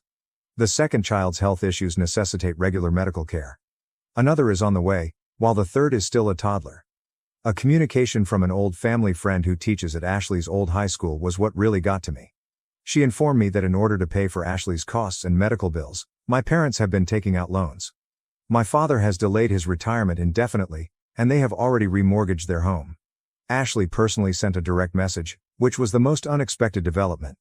She reached out for the first time in 6 years, not to apologize but to let her big sister know that she had changed and needed her. She talked about acknowledging her past sins and is attending therapy. Although I've seen this pattern before, I still have a part of me that wants to believe her. In order to keep both physical and emotional distance from the family, my fiancé Nathan proposed a compromise, providing financial support for the kids' schooling through a trust fund. It's an intriguing idea that would enable me to assist the defenseless kids without being embroiled in the family strife. All of this is still registering in my mind. Seeing those pictures of the children, who are innocent in all of this, has made me feel conflicted, even though my logical side knows I owe them nothing. When I make a choice about Nathan's suggestion, I'll provide another update. I need some time right now to process everything without having to deal with family pressure all the time. Update 2. Over the last 24 hours, everything has drastically changed. My mother called me in an emergency last night. Ashley had been involved in a severe vehicle accident. Another automobile ran a red light and collided with her car while she was driving alone. The situation was dire because she was pregnant. I got into my car and drove to Connecticut for 4 hours without giving it any thought. It felt unreal to enter that hospital. As he paced the corridor in his faded suit, my father appeared to be much older than his years. When she saw me, my mother lost it all. I hadn't actually seen them in person for 6 years. Although Ashley's injuries were not life-threatening because of the airbags, the doctors added, they had to perform an emergency C-section in order to save the baby. With a questionable prognosis, the premature baby is currently in the NICU. My biggest surprise was going back to the house I grew up in. I grudgingly complied with my parents' request that I remain rather than book a hotel. Entering my former room felt like entering a time portal. My old desk was still in its original condition, my architecture designs were still attached to the walls, and even my high school trophies were still neatly arranged. Everything was just as I had left it 6 years prior. Then it dawned on me that they hadn't actually converted my room into an area for Ashley. The whole needing the room pretext had been nothing more than a pretext. Another unanticipated emotional moment was meeting my nieces and nephews. I was astonished to hear Charlie, 6 million, the oldest, say, "Aunt Rebecca, I know you from the pictures." My parents had apparently informed them about their aunt, who constructs stunning structures, in spite of everything. After I assisted them in building a block tower, the smaller ones, Ava, 4F, and Lucas, 2M, who had been timid at first, quickly warmed up. After 3 days here, I'm learning new things that make my emotions even more complicated. I discovered a stack of unsent letters from my father while searching through some old documents for Ashley's insurance information.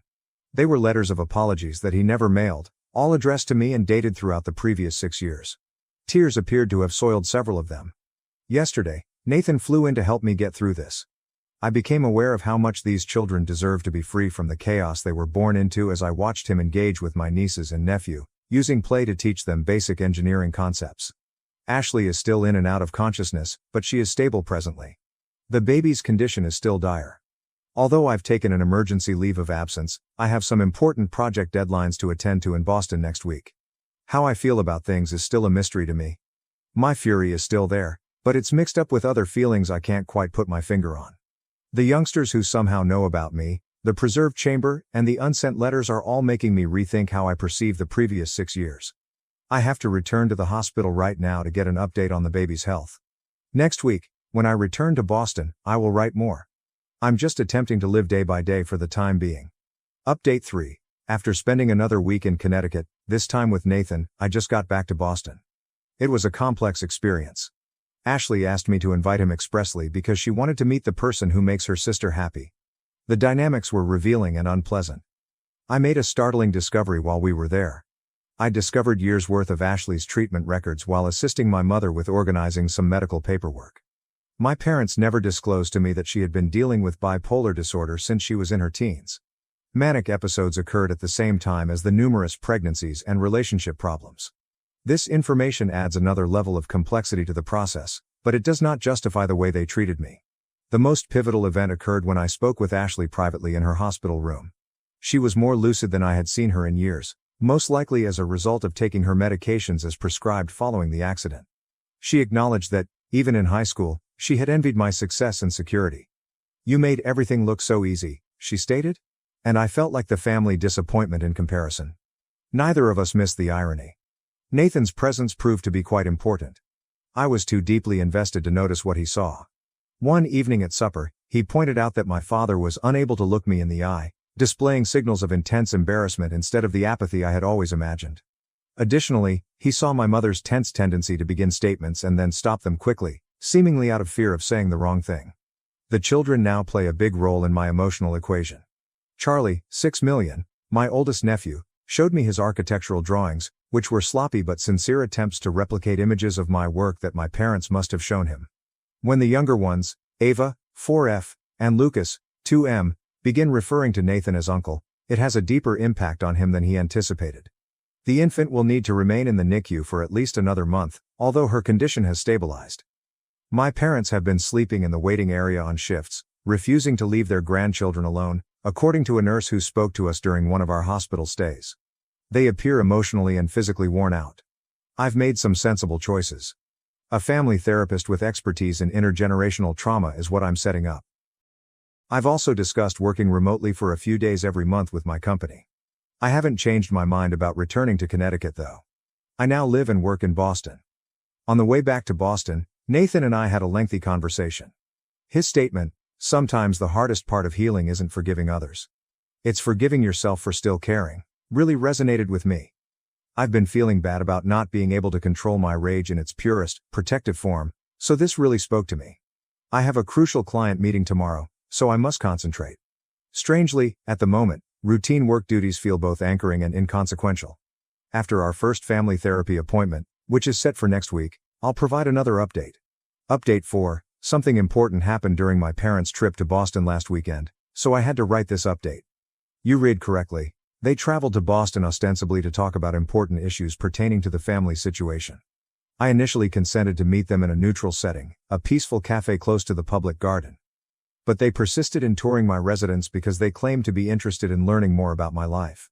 I reluctantly consented after speaking with Nathan and establishing explicit guidelines on the length of their stay. It was surprising how they responded to my house.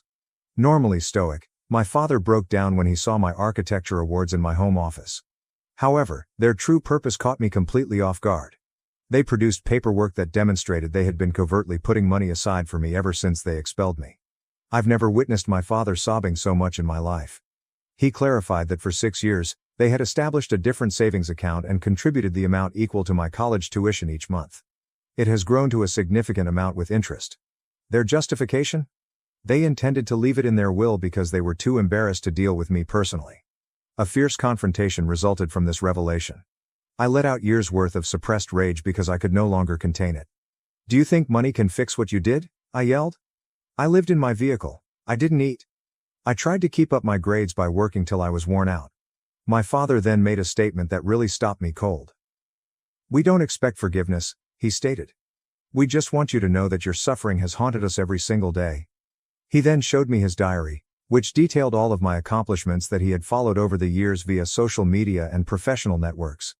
He mentioned my advancements, my first significant project, and even the Sustainable Design Prize I received the previous year. After sobbing quietly, my mother finally opened out about Ashley's past mental health issues. Evidently, they had observed similar behavioral tendencies in Ashley's early years but disregarded the warning signs in favor of managing me as the stable child.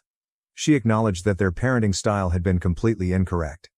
When they mentioned their most recent worries, the topic of conversation changed.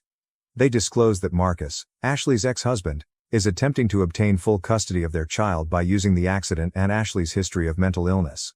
Just as she is beginning to stabilize with her new medicine regimen, they are concerned that this could lead to another breakdown. This is when the situation becomes complex. I'm no longer being asked to relocate back. Rather, they are asking me to assist them in locating a reputable mental health center in Boston for Ashley and the child after she is discharged from the NICU. In order to assist with the other children while Ashley receives the care she needs, they wish to sell their Connecticut home and relocate closer. Nathan, who remained close by to provide assistance if necessary, subsequently made a significant observation. They're finally acknowledging their mistakes and trying to find actual solutions instead of just dumping responsibilities on you. I'm still taking it all in.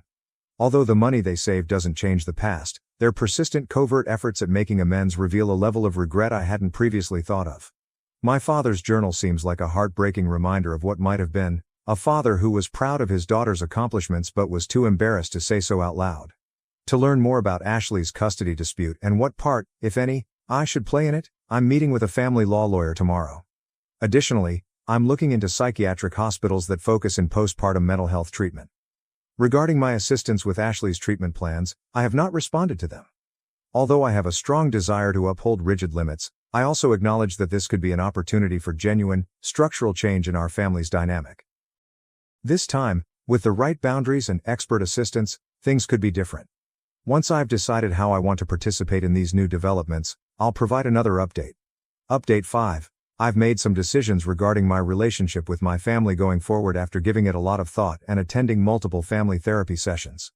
Initially, in response to my parents' inquiry concerning Ashley's care, I assisted them in locating a respectable mental health and postpartum care center in Boston. I did, however, clarify that my participation would be strictly limited and professional. Although I will not be personally involved in Ashley's daily care, I was able to connect them with the resources they needed through my professional network. My parents' savings account has been transformed into a trust fund, of which I am the trustee, for Ashley's children's education. This arrangement guarantees that the funds will be utilized suitably while upholding professional boundaries. Nathan used his financial planning and contacts to assist put things up. I never imagined how my relationship with my family would change over time. I've developed a methodical approach to keeping in touch that safeguards my personal well-being, even if I won't be returning to Connecticut or taking on any caregiving duties. We've decided to continue family therapy sessions and have frequent video chats with the kids, with Ashley being contacted directly only in case of emergencies. Even though my mother still calls a lot, I've seen a big shift in the way she handles things. She no longer makes demands or guilt trips before providing family information, and she respects my limits when I tell her that I'm too busy to talk. My father made the most unexpected revelation. In addition to sending me a formal written apology outlining particular occasions in which he failed me as a father, he began visiting his own therapist. Instead of the cliched, "I'm sorry for everything," I had anticipated, I received a considerate acknowledgement of particular negative behaviors and how they affected my life. After being admitted to the treatment center, Ashley is beginning to show recovery. At last, the infant is well and no longer in the NICU. I've made arrangements for a child psychologist to work with her older children to help them deal with these changes while I keep an emotional distance. I've decided not to include my family too much in our wedding arrangements, which Nathan and I are moving forward with. Although they will be invited as guests, friends who helped me through my darkest moments will play the customary family roles in the wedding. I am content with my choices as I look to the future. It's a carefully planned relationship that safeguards my mental health while recognizing the intricacy of familial ties, even though it's not the total reunion some might expect for. I've discovered that taking care of family members doesn't have to mean compromising my own health or giving into toxic relationships. There isn't a tidy, happy ending to my story where everything is forgiven and forgotten. Rather, it ends realistically, with relationships being reframed on better terms, professional assistance being sought, and boundaries being upheld. That's the best we can do at times, and that's acceptable. My last update will be this one. We are grateful to everyone who helped and counseled us along the way. I was able to strike a balance between self-preservation and compassion because of your ideas. I found out my boyfriend and sister were secretly dating. I decided to get revenge and make them pay for how they treated me. Life has a tendency of delivering unexpected turns, don't you think? I never imagined that I'd be here sharing my heart with strangers online. Up until a month ago, I believed I had everything figured out. I'm a 48-year-old woman who lives in New York City. In addition to having a close-knit family and a loving boyfriend, I was the vice president of a prosperous advertising agency. Right now, nothing is certain to me now. It all began on what appeared to be a typical Tuesday. When I realized I had left my USB drive at home, I was in a hurry to attend to a crucial customer appointment. Not a huge thing, is it? I requested my sister Sarah, 44F, who was spending the week with us, to email me the files when I contacted her. I had no idea how much one small request would rock my world. My heart stopped when I opened Sarah's email. I was staring at private messages between her and my boyfriend, Tom, 45 megabytes, rather than my job files. I initially assumed it was some sort of twisted prank. But the terrible reality dawned on me as I read through the innumerable conversations. For the previous 6 months, my sister and my boyfriend had been having an affair. I had the feeling that I would get sick. I could hardly grasp my phone since my hands were shaking so much. In the hope that I was misinterpreting those messages, I must have read them a dozen times.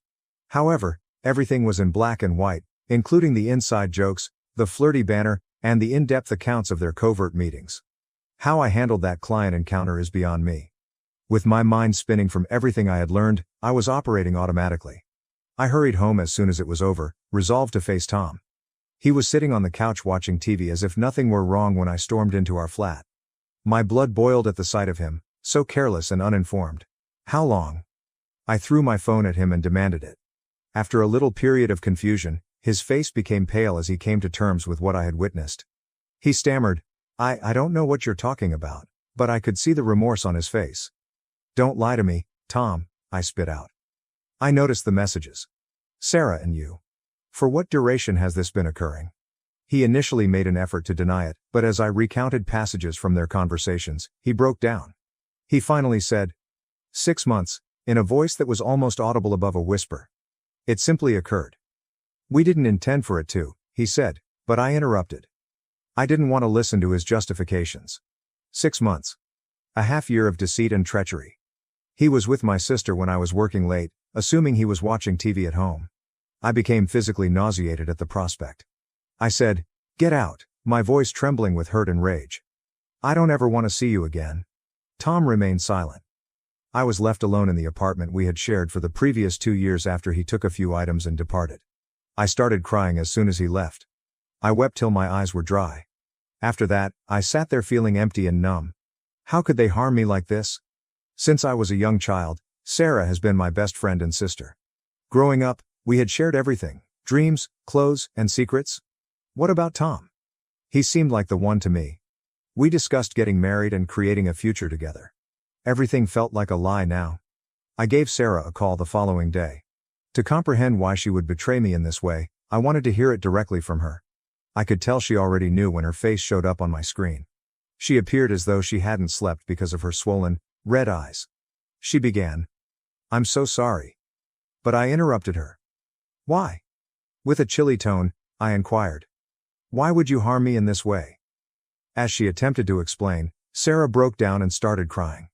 She sobbed. "I didn't mean for it to happen. Tom and I simply clicked. I believe I'm in love with him, but I know that's no justification." Her remark struck me like a blow to the body. "Are you in love with him? In love with my boyfriend, my own sister?" In my stomach, it was like a knife twisting. Feeling more alone than ever, I hung up the phone without saying anything else. I contacted our parents, John, 55 million, and Mary, 53 feet, since I wanted to talk to someone in order to make sense of this mess. I believed that they would be sympathetic and supportive, and that they would be outraged on my behalf. Rather, their response made me feel even more deceived.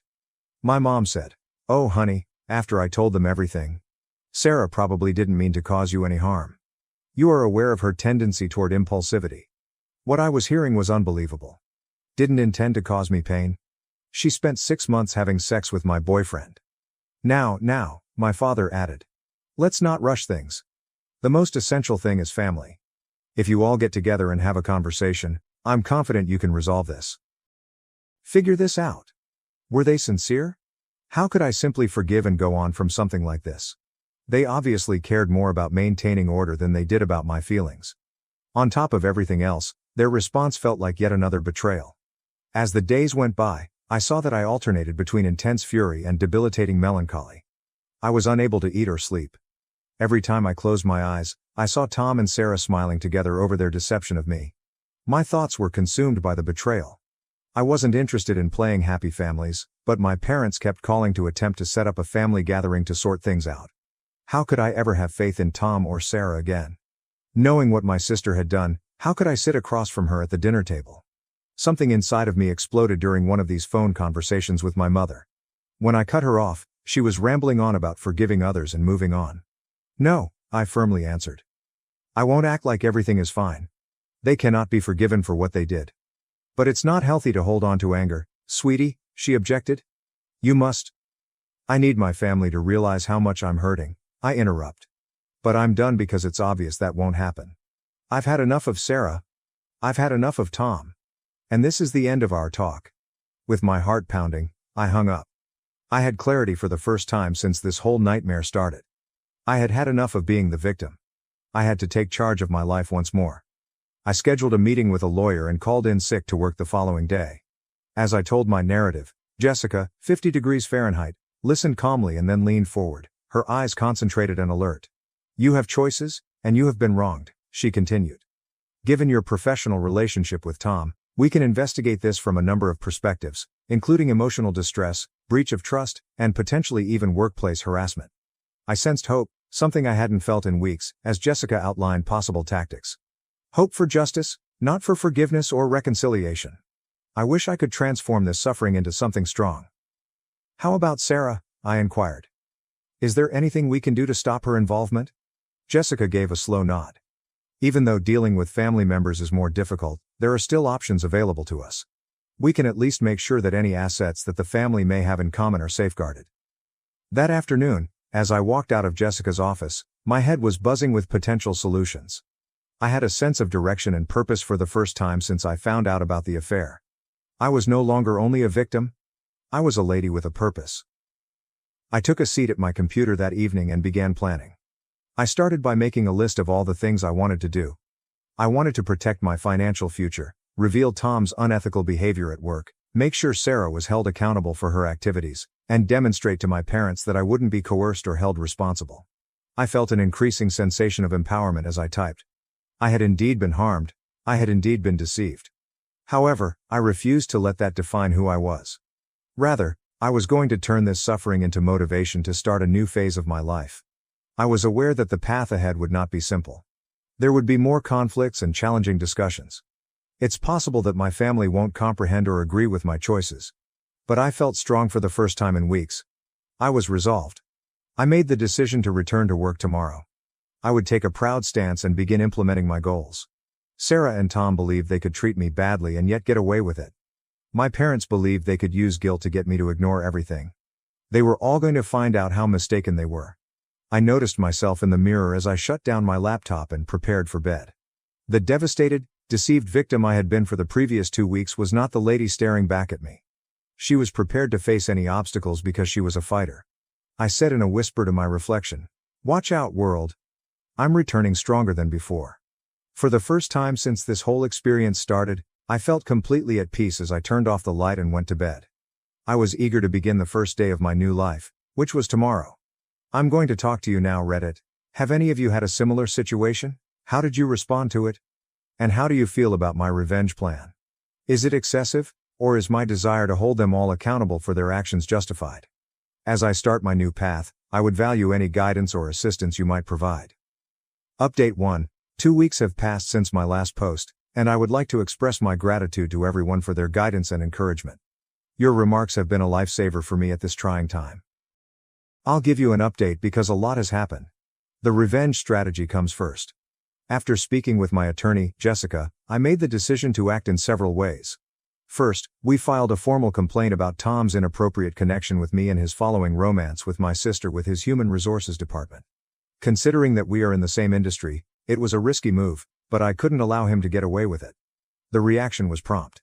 While an inquiry was conducted, Tom was put on administrative leave. I'll admit that I felt a little satisfied as I watched him being led from the premises with a box of personal belongings. However, it didn't last long. I was struck hard by the fact that my private life was now being used as fodder for office rumors. My personal role at work has grown more complex. Even though my supervisors have been encouraging, I can sense the sidelong stares and whispered discussions that end when I walk into a room. It's obvious that people are curious about my level of knowledge, my anticipated length of stay, and my stability in managing large accounts. In an effort to demonstrate that my personal drama won't impact my professional performance, I've poured myself into my work. Things have gotten worse on the family front. Do you recall how my parents pushed for a family gathering to work things out? It was a catastrophe, but it did happen. A quiet room in a downtown restaurant served as our neutral meeting spot. My blood pressure shot up the moment I went in and saw Sarah sitting there, looking anxious yet somehow defiant. Naturally, my parents were also present, serving as mediators. My father started by saying, "Girls, we're here to talk this out like adults. Until our family decides how to proceed, nobody is going anywhere." I couldn't contain my laughter. "Go ahead? Are you serious? There is no way to move past this." Sarah's voice trembled as she spoke. "I am aware that what I did was improper. I sincerely apologize. However, shouldn't we at least attempt to resolve this?" With a mixture of anger and incredulity, I turned to face her. "Resolve this? You spent 6 months having sex with my partner. Day after day, you deceived me. What do you want to do now? Pretend it never occurred and give it a hug." "She's not saying that," my mother interrupted. "As a family, we simply want to figure out how to get better. You two have always had a tight relationship." I corrected her, saying, "We're close. Tense in the past. And who is to blame for that?" From there, the discussion took a different turn. My parents begged, Sarah wept, and I felt numb. It was obvious that they all expected me to put family unity ahead of my personal sentiments and to finally forgive and move on. I had had enough guilt-tripping and pointless discussions after an hour. With a loud scrape of my chair against the floor, I got up. "This is useless," I remarked. "It appears that you have all determined how this should proceed without taking my feelings into account. Well, I'm not complying. I'm finished." I heard my mother calling after me as I left, but I chose not to turn around.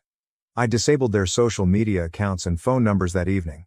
Although it was a bold step, I needed time to recover from their unrelenting pressure. Things took an intriguing turn on the Tom front. He contacted me a few days after he was placed on leave, asking me to withdraw my complaint to HR rather than offering an apology or pleading for my forgiveness. He begged over the phone that this may destroy his career. "Can't we deal with this in private?" His boldness astounded me. "Take this in private? Similar to how you and Sarah had your 6-month clandestine affair. He was bold enough to sound angry. That isn't the same, we're talking about my livelihood here. I retorted icily, you ought to have considered that before you chose to sleep with my sister. Tom, actions have repercussions. You need to face yours now. I experienced a range of feelings once I hung up. Hearing the desperation in his voice and knowing that he was finally being held accountable for his acts made me feel a certain amount of satisfaction.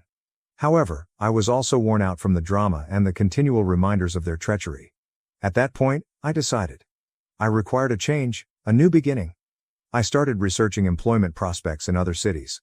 The idea of uprooting my life was both thrilling and horrifying, but the more I considered it, the more it seemed right. With a Seattle boutique agency, I discovered a good lead. Following a round of interviews, they offered me an offer after being impressed by my experience and portfolio. Although it was a lateral transfer in terms of employment, the opportunity to reinvent myself and the change of environment were invaluable. My supervisor was sympathetic but obviously unhappy when I gave notice at work. He questioned, "Are you certain about this? Here, you've established a solid career. Don't allow personal problems to pull you away." I was grateful for his care, but I had already made up my mind. "I'm positive," I assured him. "I need to start over on both a personal and professional level." I was shocked by how many coworkers contacted me to offer their support when word circulated about my upcoming leave. Many of them talked about how they overcame personal obstacles and changed their identities in the middle of their careers. Their words of support made me more determined. I've been going to a therapist to help me process everything in the middle of this. I have benefited greatly from Dr. Larson's, 58 degrees Fahrenheit, assistance in processing my anguish and anger. She has assisted me in seeing that, although my emotions are true, I must not allow them to control me. During one session, she informed me that while seeking revenge may feel good at the time, it won't make your grief go away. Living a good life and going on is the best form of retaliation. I'm making an effort to heed her advice and concentrate on creating my new life rather than destroying my previous one. It's not always simple, and sometimes I still feel like my wrath will get the better of me. But I'm getting better. As I get ready to relocate to Seattle and pack up my apartment, I'm thinking about how much has changed in only a few short weeks. My sister, my partner, and, in a sense, my parents have all passed away. However, I've also developed a new feeling of self, a resolve I was unaware I had. I am aware that the path ahead will not be simple. It's intimidating to start anew in a new city and start my life over from scratch. But I'm looking forward to the future for the first time in a long time. I'm interested to see who I'll develop into once I'm not burdened by expectations from my family or betrayal. I hear those who told me to forgive, move on, and take the high road. I no longer seek retribution for its own sake. Yes, I'm working for justice, but more than that, I'm working for my own happiness and mental health. So, Reddit, that's the current situation. I'm going to start a new chapter in my life, putting the hurt and treachery behind me. Although I'm anxious, thrilled, and a bit afraid, I'm primarily proud of myself for taking charge of my life. I appreciate all of your help and guidance, you have no idea how much it has meant. After I'm settled in Seattle, I'll provide another update. Good luck to me. Update 2. 3 months have passed since my last post, and I'm writing this from my new Seattle apartment with a view of Puget Sound. Every day, the view reminds me of my progress. It's exciting and scary to move to a new city in your late 40s. Although everything is new, there is a certain liberation that comes with not knowing. Nobody here is aware of my past, my suffering, or my guilt. Whoever I want to be, I can be. In the best way conceivable, my new position at the boutique agency has been demanding. I'm taking on multiple roles because the team is smaller. I've had to learn new talents and step outside of my comfort zone as a result. I am gradually forming new friendships. It's a start, even though it's not as good as the close relationships I had in New York. Let's move on to the fallout from my revenge plan. I placed that in quotes because, in retrospect, it was more about justice and taking back control of my life than it was about getting even. In the end, Tom lost his job due to professional misconduct. A history of inappropriate behavior with other coworkers was also discovered during the HR probe. My old employer called me and thanked me for coming forward and apologized for not detecting Tom's actions sooner. The repercussions for Sarah have been less professional and more personal. As word of her affair spread, she lost acquaintances, and our parents finally seemed to understand the seriousness of what she had done. She wrote me a tearful letter last week, filled with explanations and apologies. She talked about how she had always felt like she was living in my shadow and of her own fears. The letter concluded with an appeal for pardon. For the first time, I sensed a tiny fracture in the wall of wrath I had constructed, but I'm still not there, not even close. I haven't replied yet, and I may not do so. Additionally, my parents have begun contacting me more often. Instead of advocating for reconciliation, they have been helping me adjust to my new life. In order to send a housewarming present, my mom even inquired for my address. My own self-change has been the most notable. Peace has slowly taken the place of the rage that previously overwhelmed me. Even though I still get angry occasionally, they are become less frequent and less severe. This approach has been greatly aided by my therapist, Dr. Larson. Forgiveness is something we've been working on, not for Tom or Sarah, but for me. She has aided me in seeing that forgiving someone does not include accepting their actions or allowing them to return to my life. It entails letting go of the grip that rage has on me. I've been concentrating on personal development and self-care. I've started taking photography classes, joined a reading group, and started doing yoga and meditation. I went on my first date since the whole situation last weekend. It wasn't a life-altering experience, but it was nice to meet someone new. His name is Mark, 52 million. In terms of my career, I'm succeeding in unexpected ways. My enthusiasm for advertising has been rekindled by the new beginning. I presented a campaign that challenged convention last week. We got the account because the client thought it was fantastic. It served as a potent reminder of my value on both a personal and professional level. There have also been difficulties. There are days when loneliness is too much to bear. I long for the comforts of my former existence. Sometimes I wonder why I choose to move away from everything. But then I think back to where I was only a few months ago. Angry, damaged, and caught in a vicious cycle of betrayal and suffering. I know I made the right decision when I consider how far I've come. I want those of you experiencing similar difficulties to know that there is hope. You'll make it through this. You'll discover a strength you never knew you had, and you'll emerge from the experience stronger and wiser, if not unscathed. I have a long way to go. I'm still recovering, learning, and developing. But I'm looking forward to the future for the first time in a long time. What occurred to me no longer defines me. Instead, what I decide to do next does. Reddit, I appreciate you joining me on this adventure. Some of my darkest moments have been illuminated by your encouragement. Although I have no idea what the future will bring, I am certain that I am prepared to meet it head on. When there are noteworthy developments, I'll provide another update. I'll stay here in Seattle until then, appreciating fresh starts and second chances as I watch the sunset over the Sound. Update 3, the adage, revenge is a dish best served cold, has never felt more fitting as it does now, 6 months after my last update. I've been quite busy, and now my well-planned outcomes are finally materializing. Let's start by discussing Tom. Do you recall his dismissal from our previous employer? But that was only the start. I've been methodically damaging his industry-wide professional reputation. How? Thanks to former coworkers who owed me favors, I was able to produce an anonymous blog post that detailed his misbehavior and included censored evidence from our HR department. In the world of advertising, the blog gained a lot of popularity, but I continued. Posing as a headhunter, I created a phony LinkedIn profile and contacted Tom, promising him interviews at prominent agencies. Naturally, my pals who are actors staged these interviews. Tom would arrive, wait for hours, and then be informed that the interview was not planned. This occurred 5 times before he realized what was going on. Last week was the coup de grace. Using some cunning, I managed to get Tom invited to participate in a large advertising conference. This, he believed, was his opportunity to turn his life around. He was unaware that I had positioned multiple persons in the crowd. They questioned him sharply about his prior misbehavior when it came time for Q&A. After stumbling and perspiring, Tom bounded off the stage. Since the video became public, there's no longer any prospect that he will be able to recover his career. Let's go on to Sarah. With that heartfelt letter, my darling sister believed she might slither her way back into my favor. I chose to let my deeds speak louder than my words rather than answer. I employed an excellent PI to investigate her past, and they found a wealth of information. As it happens, Sarah has a history of taking out loans from our parents and never repaying them. I submitted our parents a thorough report that included dates and amounts for each of these loans. They were, to put it mildly, shocked. However, it wasn't all. Additionally, the PI found proof that Sarah had embezzled money from her job. That little issue was resolved when her company's audit department received an anonymous tip. When I discovered that Sarah had been lying about her educational background, however, it was the cherry on top. Although she stated on her resume that she had completed her degree, she never did. After making a brief phone call to her human resources department, Sarah was declared unemployed and unemployable. Our parents, on the other hand, at last realized the truth. To supposedly clear the air, I called a family gathering. Rather, I showed a PowerPoint that listed all of Sarah's deceptions and manipulations across the years. It was immensely satisfying to see the changes in their expressions from bewilderment to shock to rage. Sarah is now totally cut off from them, both financially and emotionally. This degree of retaliation may seem extreme to you, but I can promise you that it is just. I almost got destroyed by these people. They attempted to gaslight me into forgiveness, abused my confidence, and diminished my sense of value. Forgiveness is not an option. Despite everything, I've been doing well in Seattle. My new position?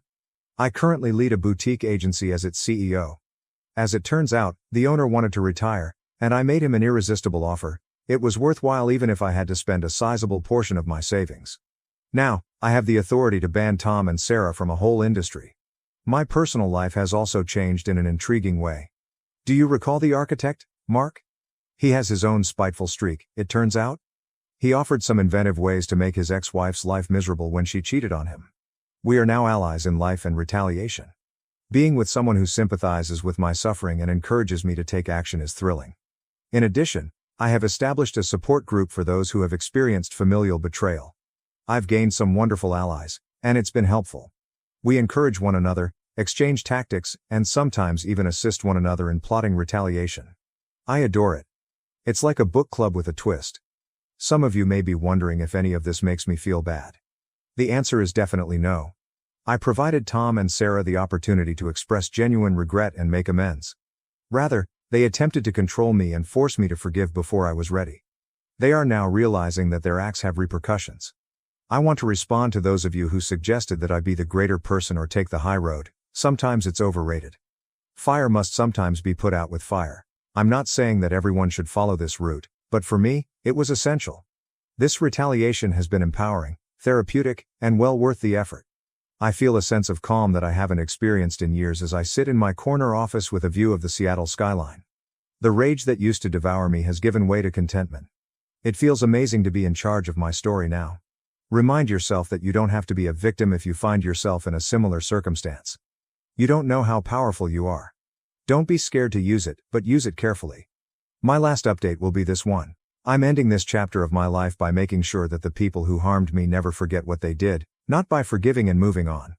I appreciate everyone who has followed my journey. Cheers to fresh starts, delicious retaliation, and the strength that comes from taking charge of your own destiny. Be careful, world. Not only am I back, but I'm returning with a bang. My father crushes my dreams to protect the golden child and refuses to pay for my tuition, but I get my sweet revenge. I have a younger brother, 28, and we were raised by our dad, 56, ever since we were in middle school. My dad has always favored my brother over me, and with time, I got used to it. I was never the kind of son that my dad wanted because, unlike him, I had no interest in sports or doing the typical macho stuff that boys do. I was always more into more typically feminine things, which is why I was a huge mama's boy growing up.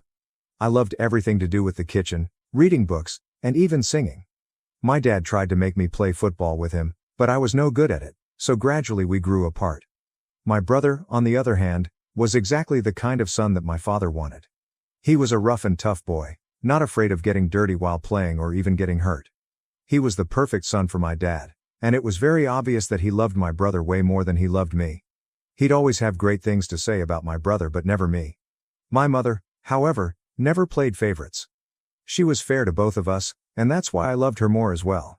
I did put in an effort to befriend my dad and spend time with him, but once we'd grown apart, he didn't seem too keen on fixing our relationship either. Unfortunately, the glue holding our messed up family together, my mother, passed away when I was in 8th grade. She'd been suffering from cancer, and by the time we realized it, it was too late for her to be saved. She was gone before we knew it. My mother's passing pretty much devastated me, and I kind of spiraled during that time. My only solace was the kitchen, and I'd whip up something new every day as if my life depended on it. My mother was a great cook, and she'd tell me often that had she not been forced into taking over her dad's business, she probably would have become a chef. So cooking was the only thing that brought me any comfort, since my dad and brother were no help in dealing with my feelings. They suppressed any emotional reaction they'd had to my mother's passing, and if anything, grew even more distant from me when, in normal families, something like this would have brought us closer.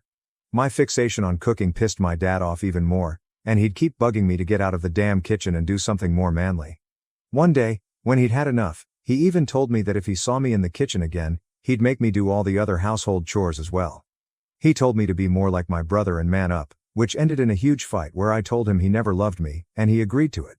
It was finally out in the open, and I guess it was pretty much the last day that my father and I spoke to each other so openly, because after that, I stopped trying to win him over altogether, and he didn't seem to care about it either. For the next few years, I spent all the time I had in my room, listening to music and studying new recipes. I was determined to make this whole chef thing work out, not just for myself, but also for my mother. Meanwhile, my dad and I only spoke when it was absolutely necessary. My brother didn't care about me much either and ignored me, just like our dad did. So after my mom passed away, I basically had nobody I could count on. Finally, when it was time for me to apply to colleges, I decided to apply to a few of the top culinary schools as well as normal colleges, so that I'd at least have a shot. I didn't know if my dad would agree to it, but I had to try. At the very least, I'd already interned at a restaurant secretly that summer and had some experience. I had even managed to make them write a recommendation letter for me, which helped greatly. I ended up getting accepted into several of the schools I had applied to, including one of the best, which just so happened to be in France. I was thrilled that this was finally happening for me, but I was equally nervous since this would mean having to ask my dad for permission. I'd already made up my mind to beg him to let me go if he seemed reluctant, because I just absolutely had to make this happen for myself. I wasn't prepared to give up on my dreams under any circumstances. So I did tell my father about it eventually, and while I was ready for him to reject my request, saying that it wasn't a masculine profession, I was absolutely not prepared for him to decline paying my tuition at all. I still remember being really confused when he told me that he wouldn't be paying for my education at all, since it wasn't as if my dad was poor in the slightest. As a matter of fact, he was pretty well off and could easily afford to send me to France, but money wasn't the reason he wasn't ready to pay for my tuition. It was the fact that if I went to France and joined such a reputable school, it would make my younger brother feel insecure. He was struggling with his grades and couldn't bring himself to focus, so my dad wanted me to either go to community college or find a way to pay for my own tuition. I was astonished that he would do something so cruel to his own son and didn't know what to say to him. I tried to tell him that I needed this, but he was hell-bent and absolutely unwilling to pay for my tuition. He even told me that my brother's well-being was his topmost priority and that he didn't want me competing with his son. I could hardly even believe that this was happening because I couldn't imagine any other father in the world crushing their child's dreams like this just for their favorite. After a lot of pleading and sobbing, when he still refused to budge, I ended up getting into a huge fight with him where I said a lot of things to him and then left his house for good. I started living with my maternal aunt, my mother's older sister instead. The only reason I hadn't moved out earlier was because I found comfort in the house where I'd grown up with my mom and also because I didn't want to change schools, which I'd have to do if I moved in with my aunt, since she lived pretty far away from the high school I went to. I told her all about my dad and how he'd outright refused to pay my tuition, and that I needed her help. It felt like crap asking her for a ton of money since she wasn't as rich as my dad, but she reassured me that she'd take care of all my expenses. Somehow, she managed to get all her friends to pitch in and sent me to the culinary school of my dreams, and I'm always going to be grateful for that. Once I got there, I worked part-time as well and tried to make the most of my time there to make all the money that was being spent on me worth it. I worked really, really hard and made my way up. When I graduated, I was one of the most skilled chefs there and even got a job just a few months after I graduated. I started working at a really high-end French restaurant, and I sent half of my salary back to my aunt to repay whatever debt I had. Slowly but steadily, I was just lucky that I didn't have to rely on a student loan, or maybe I'd never be able to pay any of it off. Anyway, I worked in France for a few years before finally moving back home, once I'd saved up enough to open up my own restaurant. It's been a couple of years, and in the meantime, I worked at another restaurant here as the head chef while also working towards my goal of opening up my own restaurant someday. It was all finalized a few weeks ago, and I was able to finally open up the restaurant I'd been working towards for so long. Two of my friends from back when I was in France also joined in on my business idea and became co-owners with me, which is why I was grateful when they allowed me to choose what we were going to name the restaurant. They happened to be from the same state, so we were all okay with opening our restaurant in my city of choice as well. I chose to name it after my mother, which was a really lucky coincidence for us since my mother actually has a really beautiful and uncommon name in the city we called our home. It was all finally falling into place. A few days back, we even had a little party for a few select guests before we were officially open for business. Of course, I invited my aunt and a few of her friends who'd also pitched in to help pay for my tuition. I also invited some of my friends back from school, But that was pretty much it.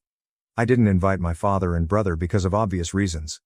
Even if I'd wanted to, I couldn't have since I hadn't spoken to them ever since I'd left home, and neither had they bothered to ever get back in touch with me. I guess all of us were better off this way, but I should have known that they would definitely show up to piggyback on my success someday. And that's exactly what happened. At the party we threw, they showed up an hour before the party was due to begin but weren't stopped by security since we shared the last name. They claimed that they were here to surprise me, and at least that bit was true. I was definitely surprised when I saw them. My dad and brother greeted me like nothing awful had ever happened in the past and were really warm towards me, probably for the first time in my entire life. I was shocked to see them, so I just froze when they first entered the restaurant. My buddies noticed that something was off, and after politely greeting my family, they left us on our own. I'm thankful that they were able to pick up on my discomfort. I still hadn't recovered from the shock of seeing them again when they dropped another bomb on me and showed me a gift that they'd brought for me. It was a portrait of my mother, and my dad even told me that he commissioned it for me to hang up in my restaurant. As soon as he'd heard that a new fancy restaurant with this name was opening up in our city, he'd known that it was definitely none other than his son. He even told me that he'd always known that I had it in me. My brother, too, was jumping on the bandwagon and praising me, telling me that he was immensely proud of me. I couldn't believe my ears and knew instantly that something was very strange about all of this. I didn't say much and kept waiting for them to get to the point because I knew there must have been a reason for them to be here. I let them speak, and eventually, they did get to the reason they were here. Apparently, my brother was working as a bartender now, and even that was possible just because my dad had managed to convince a friend of his to give him a job at his club. My brother's grades had kept falling throughout high school and college, and that's why he didn't end up in the high-paying positions my dad had always expected from him. On top of that, he'd also been slacking during his high school football games, which is why he wasn't able to get a sports scholarship either. Ironically, he's the one who ended up having to go to community college because he got rejected everywhere else. What they wanted me to do was make my brother a partner in the business so that he'd have a more respectable position, even though he had done absolutely zilch to deserve it. I had the urge to laugh in their face but somehow managed to hold back and instead told them that I'd think about it. I wasn't going to think about it though. I just didn't want to turn them away. I wanted them to stay for the party because I had a much better plan in mind, to humiliate my family, who'd come out of the woodwork as soon as they received word of my success. They seemed reasonably pleased, but boy, oh boy, they had no idea what was about to come. After a while, our guests started arriving, and in an hour or so, everyone we'd invited was there. I spent the evening socializing while my dad and brother also did the same, and I even heard them boasting about me to a few people while I marveled at their sheer audacity. Towards the end of the party, it was time for the hosts, namely me and my partners, to give a toast. My friends went first since I wanted to save the best for last. Then, finally, it was my turn to speak. That day, I was finally going to speak my heart out. I started off by thanking all my guests and raised a drink to my mother first since she was the reason I'd even ever been able to achieve so much. I strongly believed that it was her faith in me as a child that had made me believe I could do any of this at all, and that had stayed with me even after she was gone. After I'd paid my due respects, I decided to get to the real respect as well. I brought up how I'd had to take a loan from my aunt and her friends to go to culinary school and thanked her as well. Then finally, I got to the reason I'd had to take a loan for my tuition in the first place, my family. I brought up how I'd grown up with a father who never loved me or had any faith in me, and always berated me for having feminine interests like cooking. I had a younger brother who was the replica of my dad.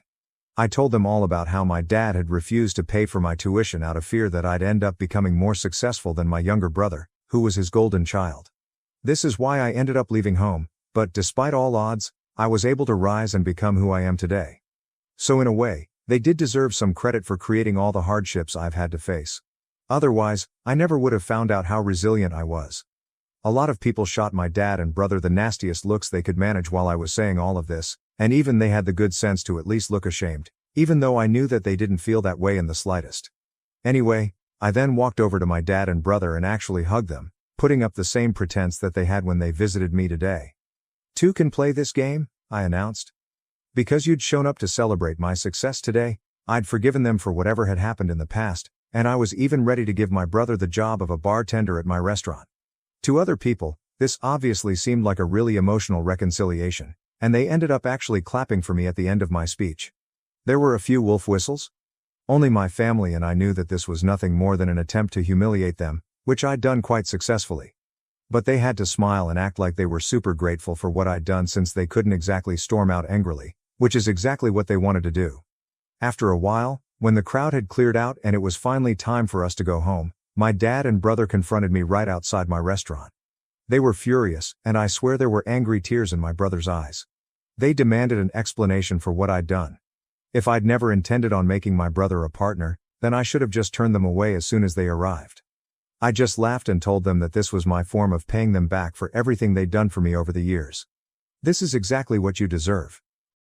Then I walked away and didn't bother to look back, even when I heard my brother crying about how this was the cruelest thing, and even yelling after me to tell me that I'd regret this. But I didn't care since I was already in my car and was driving away. That happened a couple of days ago, and I haven't heard from them since. My aunt thinks that I might have gone a little too far with this one and should have just kicked them out at first, but I don't agree with her. This was well deserved. I'd had enough of humiliating my father and brother. Update 1. Hey, I decided not to reach out to my family to apologize, in spite of what my aunt had said about me being way too harsh. I don't feel sorry about what I did, so I'm not going to pretend I do and go out of my way to say so. They could have taken the opportunity to apologize to me when they visited me, but they didn't. I explained this to my aunt as well, and while she still believes I shouldn't have done what I did, she hasn't said much about it. I guess this is just one of those areas where we agree to disagree, and I'm okay with that. In other news, my brother has made sure that he goes behind my back to talk crap about me to all our friends from school. It's unfortunate that we went to the same high school, since this just means that random strangers from school are now texting to confirm the rumors that I'd humiliated and then kicked out my dad and brother from my restaurant after feeding them 3-day-old food on purpose. Yeah, he exaggerated the story to make himself seem like the victim, which is pretty unsurprising. Ordinarily, I wouldn't care about petty rumors, but I don't want potential customers taking these rumors seriously. So, I've texted my brother that if he doesn't stop spreading lies about me and my restaurant, then I'll make sure that he loses the job he has right now too. I'm hoping that it works because I really don't feel like dealing with their unnecessary crap right now. I'm really busy with work, and this just isn't the time. Update 2. LOL, my brother texted back saying that he was going to stop only when I'd make him a partner. I don't even understand what level of idiocy and delusion this is. Besides, if he wants to be a partner, then isn't it a pretty stupid idea for him to be talking crap about the same restaurant? I'm pretty sure this is my dad's tactic to ensure his darling son lands a high-profile job without doing any real work. But unfortunately, it's not going to work with me. I've told him that if he doesn't stop, then he'll be hearing from my lawyers and that he's in absolutely no position to be negotiating with me right now. The only reason I haven't done anything yet is because I don't want to get caught up in unnecessary drama, but I'll definitely mess him up if he tries anything funny after this, and he should take this as my last warning. I really hope he does, for his own good. Update 3. So, guys, it's been around a month since the last update, and since I've been really busy, I haven't been able to fill you in on what happened after that. My brother did stop talking crap about me behind my back, but they were still pretty desperate to join in on my success. So, my dad decided to pay me a visit with my brother a few weeks ago, just to intimidate me. They showed up at my house, threatening to sue me for using my mother's name for my restaurant, and even told me that they'd already spoken to a lawyer. So, if I didn't want any trouble, I needed to make my brother a partner as soon as possible. Obviously, I called their bluff immediately since no lawyer would take up such a stupid case. I think they were forgetting a very important fact. She was my mother too, and not just his wife. As far as I was concerned, no law could stop me from using her name. By then, I'd had enough of their bullcrap, so I told them that if they didn't leave me alone, they'd be forcing my hand, and I'd have no option but to call the cops. My brother lost his temper at that point and tried to grab me by the collar, but luckily, my dad held him back. I think it was the constant humiliation that had finally gotten to him and he'd snapped. Well, it wasn't my fault, and they were lucky that I didn't call the cops right then. I told my dad that he needed to get the hell out, but he only told my brother to go cool off in the car and that he wanted to speak to me in private. After my brother left, he tried to manipulate me by telling me that if my mother knew what I was doing to them, then she'd be really upset with me and I should bury the hatchet. At this point, I told him to leave me the hell alone because even I was at my limit. He couldn't just use my mother to get his way. That was just low. To be honest, we were way past the point of reconciliation. Not once had either of them apologized to me, even once, so I really didn't understand why they expected me to forgive them without even asking for it. As for what my mother would feel, I'm sure she would have felt equally let down back when my father had refused to pay for my tuition, and for that matter, every freaking time he made me feel awful about myself. So, he should be the last person to give me a sermon about what my mother would and wouldn't like. I know she's proud of me wherever she is, and nothing that my dad says is going to change that. At least my restaurant is doing well, and hopefully, we'll be able to expand soon enough. My boyfriend's meltdown over my friend's age turns into a breakup after his sexist comments and refusal to own up. Original post: I've been dating my boyfriend Mike, fake name, for about 4 months and everything has been great up until now. This post is gonna make Mike sound kind of crazy, but up till now he's been the nicest, most laid-back guy I've ever dated. About a week ago I was on a Zoom call with 2 of my friends, who we will call Annie and Sarah. Sarah is 27, Annie is 36. I was talking to Annie and Sarah and Mike leaned over my shoulder to say hello. Because of the pandemic he hasn't met either of them in person yet and it was his first time actually meeting Annie at all. I wanted him to get to know my friends a bit, so I invited him to sit next to me and stick around. Sarah was talking about her dating woes and how the pandemic has made it harder to date than ever. Mike made this weird joke about how Sarah needs to find a guy quickly because at 30 she's gonna hit the wall and no man will want her anymore. He said it in this joking voice, but both Annie and Sarah looked weirded out. To be honest, Mike's never said anything like that before. I guess Mike picked up on the awkwardness because he started trying to explain himself and started saying all this stuff about how women age like milk and it's not the same for guys and men who tend to date younger because after 30 they hold all the cards and can pick and choose. Annie said, I haven't had any trouble meeting men. And Mike said, just wait until you hit 30 and lose your looks, it's all downhill from there. Annie just kind of laughed and I had to tell Mike that she's 36. And obviously hasn't lost her looks if he's mistaking her for a 20-something. I said it kind of jokingly, but Mike just went silent and then walked off into my bedroom and slammed the door. That night and ever since then he's been very moody and short with me, and keeps making passive-aggressive comments about how I'm always against him and never have his back. We've never even had an argument before this, so I don't know where that's coming from. I've tried to bring up the Annie thing several times and he either clams up and refuses to talk about it or turns it back to me, Annie and Sarah ganging up on him and bullying him, which I don't think any of us did. The rest of the time he's just very short with me and keeps picking fights over tiny stupid things like my tone of voice being wrong. What do I do here? I really want to talk about what happened and about his views on women and men and aging because that's kinda concerning. I don't understand why my sweet cool boyfriend has suddenly transformed into this weirdo because he got politely corrected once. How should I solve this? TLDR. Boyfriend started talking about how my friend would be washed up when she hits 30. I told him she's 36 and he's been in a bad mood ever since. What should I do? Relevant comments. Kfail shot 123 WTF. Sounds like your BF is a shallow pause. I mean, he was seriously looking for you to back him up that older women always fall apart. If that's what he really thinks, then your relationship is over in 2 years anyways. Smack up upside the head, tell him to grow up, and y'all can move on from this. This the dumbest non-issue I've ever heard in my life. Your boyfriend is being a bitch and he sounds like the type of person that is loaded up with double standards. Oh. That went through my mind too and is part of why I want to talk to him about this, because if he really thinks women are washed up after 30 then what does that mean for our relationship? Spoem lol, he sounds like a sexist dumbass and that he's upset, he got proven wrong? Oh, P. What's weird is he's never shown any hint of being sexist before this. If you'd asked me before all this I would have told you he was a very modern and progressive guy. And it's not like we've never discussed things where he could have shown these kinds of views before. We discussed stuff like abortion and women's reproductive rights early on, and he was all about a woman's right to choose, for example. This just seems like it came from nowhere. Tasty units. How is this loser even attractive to you? I hope you talked to Annie and apologized for his behavior. If I were Annie, I would be incredibly disappointed in you. OP. I stayed on the Zoom call with Annie after he stormed off, so we already talked about it and I basically said the truth, which is that he's never ever said anything like that before and I wouldn't date him if he had.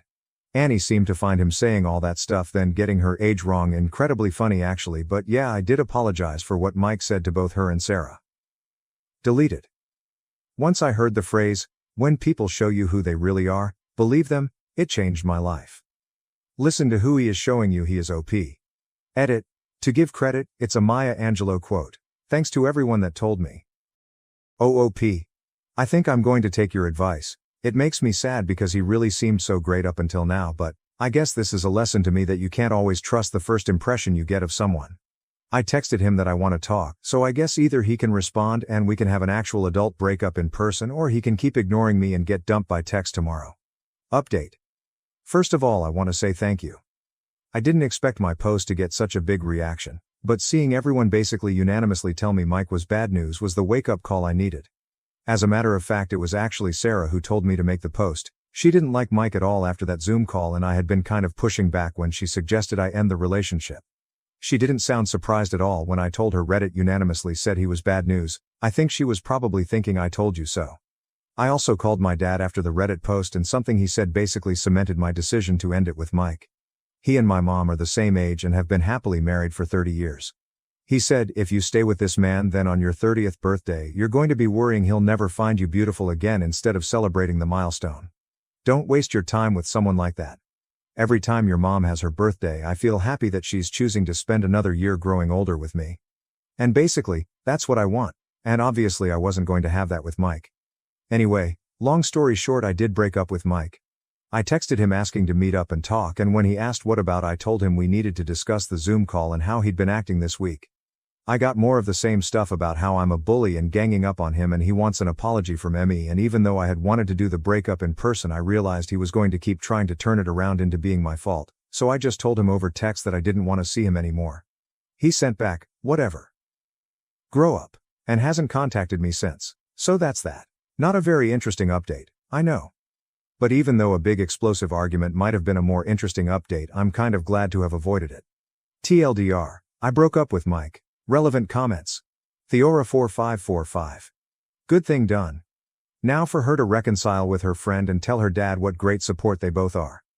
OP. Sarah's not mad at me, fortunately. We actually had a call just before I made this update, but I can tell she was holding back the urge to say she told me so. And to be fair, she did tell me so. Pookie582. I'm sorry it had to happen, but I am relieved this is the outcome. I hope you find someone a million times better. Also, I love your dad. He sounds like a great husband and a great father. Ope. My dad's amazing, and he and my mom are still so crazy about each other. They've always been marriage goals for me. My wife wants a divorce because I live an entirely different reality with my first love in my dreams. Original post. I, M31, have been with my wife, F28, for 3 years. We had a short engagement, married quickly, and had a perfectly ordinary existence. I love her, she loves me. We do taxes, housework, watch movies. All the normal things. No physical cheating on either side as far as I know. But here's the thing. I am a lucid dreamer, which means I can, to an extent, control my dreams, which is something I find cool as it allows me to go on adventures while asleep. It also makes scary dreams not so bad because I can just wake myself out of them. Over the last year or so, I've been having a recurring dream about my ex, my first love, F29. Truth be told, I never got over her. We were together for 5 years from 15-17 to 2022. We broke up after I graduated from college because she didn't want to move from New York to South Carolina with me, which is where the biggest industry for my field is. I was crushed but moved on, and we've spoken sporadically over the years, although we never crossed any lines. I will admit that I've kept up with her own social media a bit, but nothing stalkerish. Well, a year ago she announced she was getting married, and I experienced a resurgence of feelings for her, although I never acted on them or told her. That same night, I dreamed about her for the first time in years. In the dream, she showed up at my door and asked me if I wanted to get coffee. I said yes, of course. The dream, which was not a lucid dream, ended there. It felt so real, I couldn't shake the feeling once I woke up. It felt like we were actually reconnecting. Since then, I've dreamed about her several times a week, and I've practiced becoming lucid, so I've been able to control the outcome more times than not. We've lived a whole life together over the past year. Everything from dates to a trip to Paris together, which we visited while in college. We even rewalked the same paths we did in real life. It got to the point I was looking forward to going to sleep to be with her. Fast forward to today, my wife told me she felt distant from me. And I started to feel guilty because I thought what I was doing was harmless, but she's obviously noticed a change in me. So I confessed. About all of it. At first she said that I was joking, but when she realized I was serious, she accused me of cheating on her and told her mom and sisters, who are calling me a cheating weirdo. She even threatened to tell my ex so she'll know what a fucking loser I am. Now I get that it's not anything a woman would want to hear, but it's not like I physically cheated. I don't want to lose my wife, but I don't think she can forgive me for this. TLDR, I live an entirely separate life with my ex in my dreams, and now my wife wants to divorce me. But I really love her and don't want to lose her. Do we have a chance? Relevant comments. Sulangelic. Yeah, no, I think this might be a lost cause. I would certainly consider this cheating, and I think that it does indeed warrant a divorce. You clearly don't really love her, at least, not as much as you love your ex. I do love my wife, which is why I married her. I just also have feelings for my ex, which I should have been honest about before we got married. I didn't mean for this to happen, but once it did, I wasn't able to stop it. Living that life with my ex while sleeping felt like getting to experience what I missed out on in young adulthood. With that said, my wife left overnight for a hotel and I don't know if she's coming back. I feel awful for hurting her. Elzabot, I'm asking this genuinely, not trying to be snarky at all. What did you think your wife's reaction was going to be? Did you expect what happened, or did you think she would be more accepting? I knew she would be upset, but I felt I owed her an explanation once she communicated that Du felt distant. I didn't want to gaslight her perception. I just hadn't known that she even noticed a difference in me. I just didn't think she would leave. She's turned off her location. I have no idea where she is or if she's all right, and her family won't speak to me now. I do love her and would like for our marriage not to end, but that seems inevitable now as I process this. Update. 2 days ago, I posted about the fallout that occurred after I, 31, admitted to my wife, 28, that I've been lucid dreaming about my ex and first love, 29, over the past year. After a major blow-up, where my wife called me every name in the book, and got her family involved, which I understand completely, so please don't take this wrong, my wife left. I didn't know her whereabouts for over 24 hours. Early this morning about 3 a.m., she came home and told me she wanted to file for divorce. She didn't want to have to compete with a phantom, and deserved better than a shitbag like me. But she doesn't want to move out or start the process because it's a pandemic and she doesn't want to live on one income. We make roughly the same amount of money. Me $90,000 a year after taxes, and her $85,000. I tried to apologize to her for all the hurt I caused by making her feel like she wasn't enough, to assure her that I do love her even though I still love my ex, and explain to her that I've never physically cheated or had any inappropriate conversation with my ex. But she won't budge. She doesn't want me anymore. I can't blame her. I was selfish and I shouldn't have carried on what I now accept to be a one-sided emotional affair.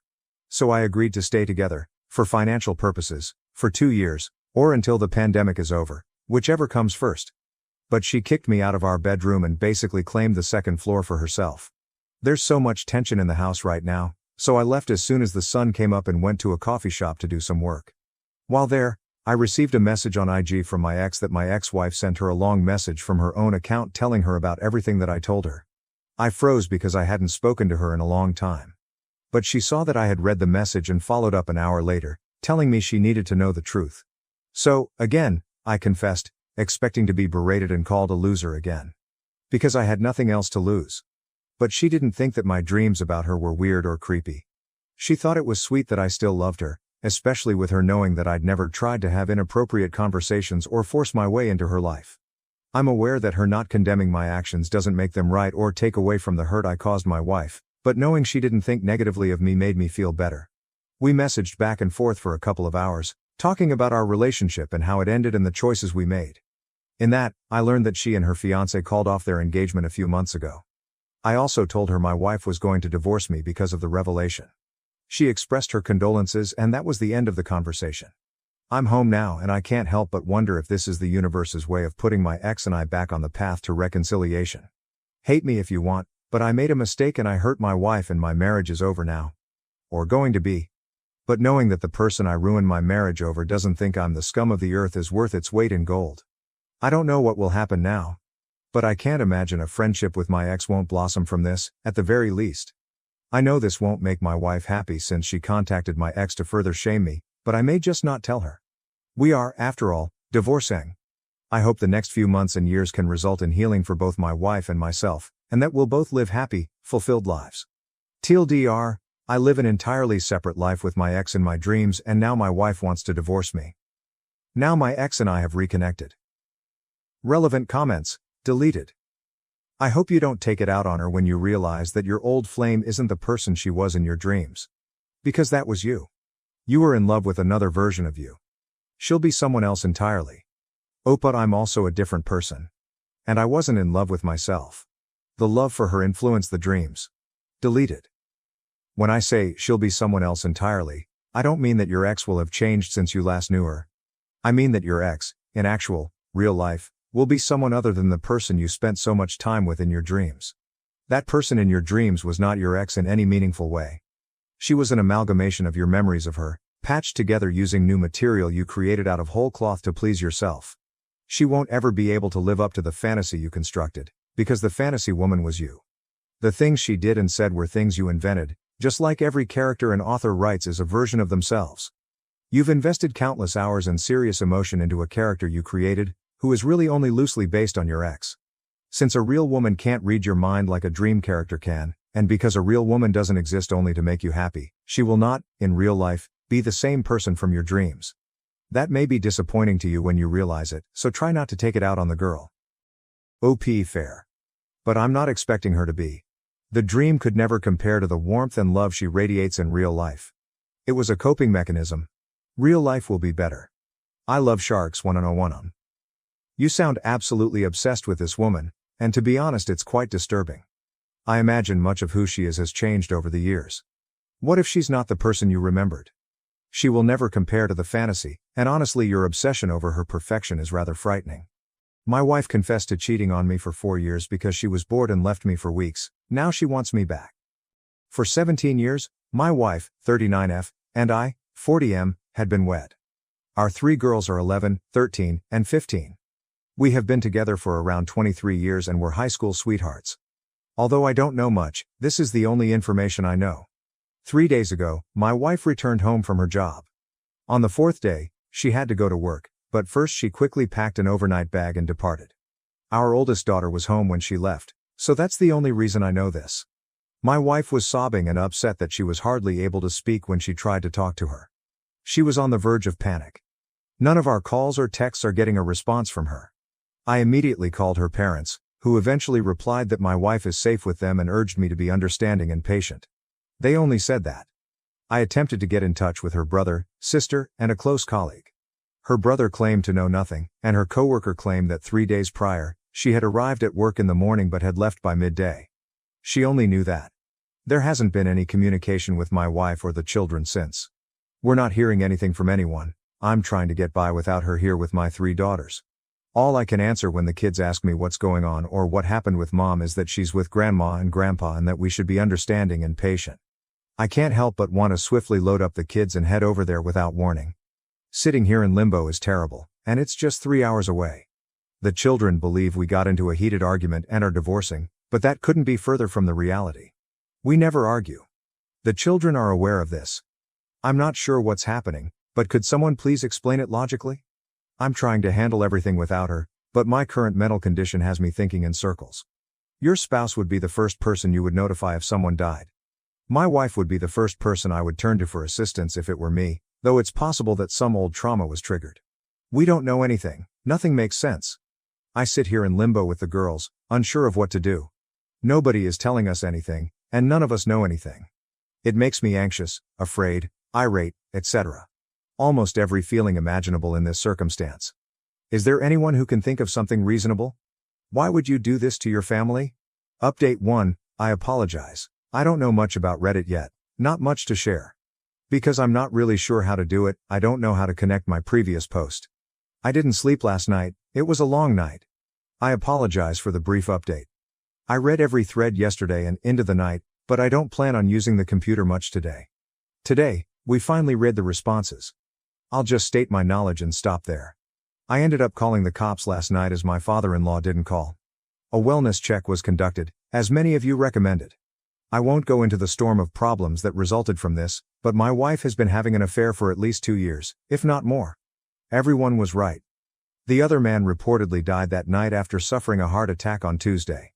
It seems likely that my sister-in-law and my mother-in-law have been aware of it and have been filling in for her. My wife still hasn't been in touch with either the girls or me. For the time being, I'm attempting to hide this from them, but to be honest, I don't know what to do next. I only know that, and it's enough to almost spell my demise. I appreciate all of your assistance and guidance. That's all, but I'm not sure how to get over this news. Please offer up prayers for me and the 2 of us. Update 2. A couple people have suggested this sub to me. I recently joined and have been reading a lot of postings whenever I have free time, usually at night when the day's turmoil is over. Naturally, the brain then takes over, and I have these depressive episodes. After that, I experience intense rage and then both feelings at once.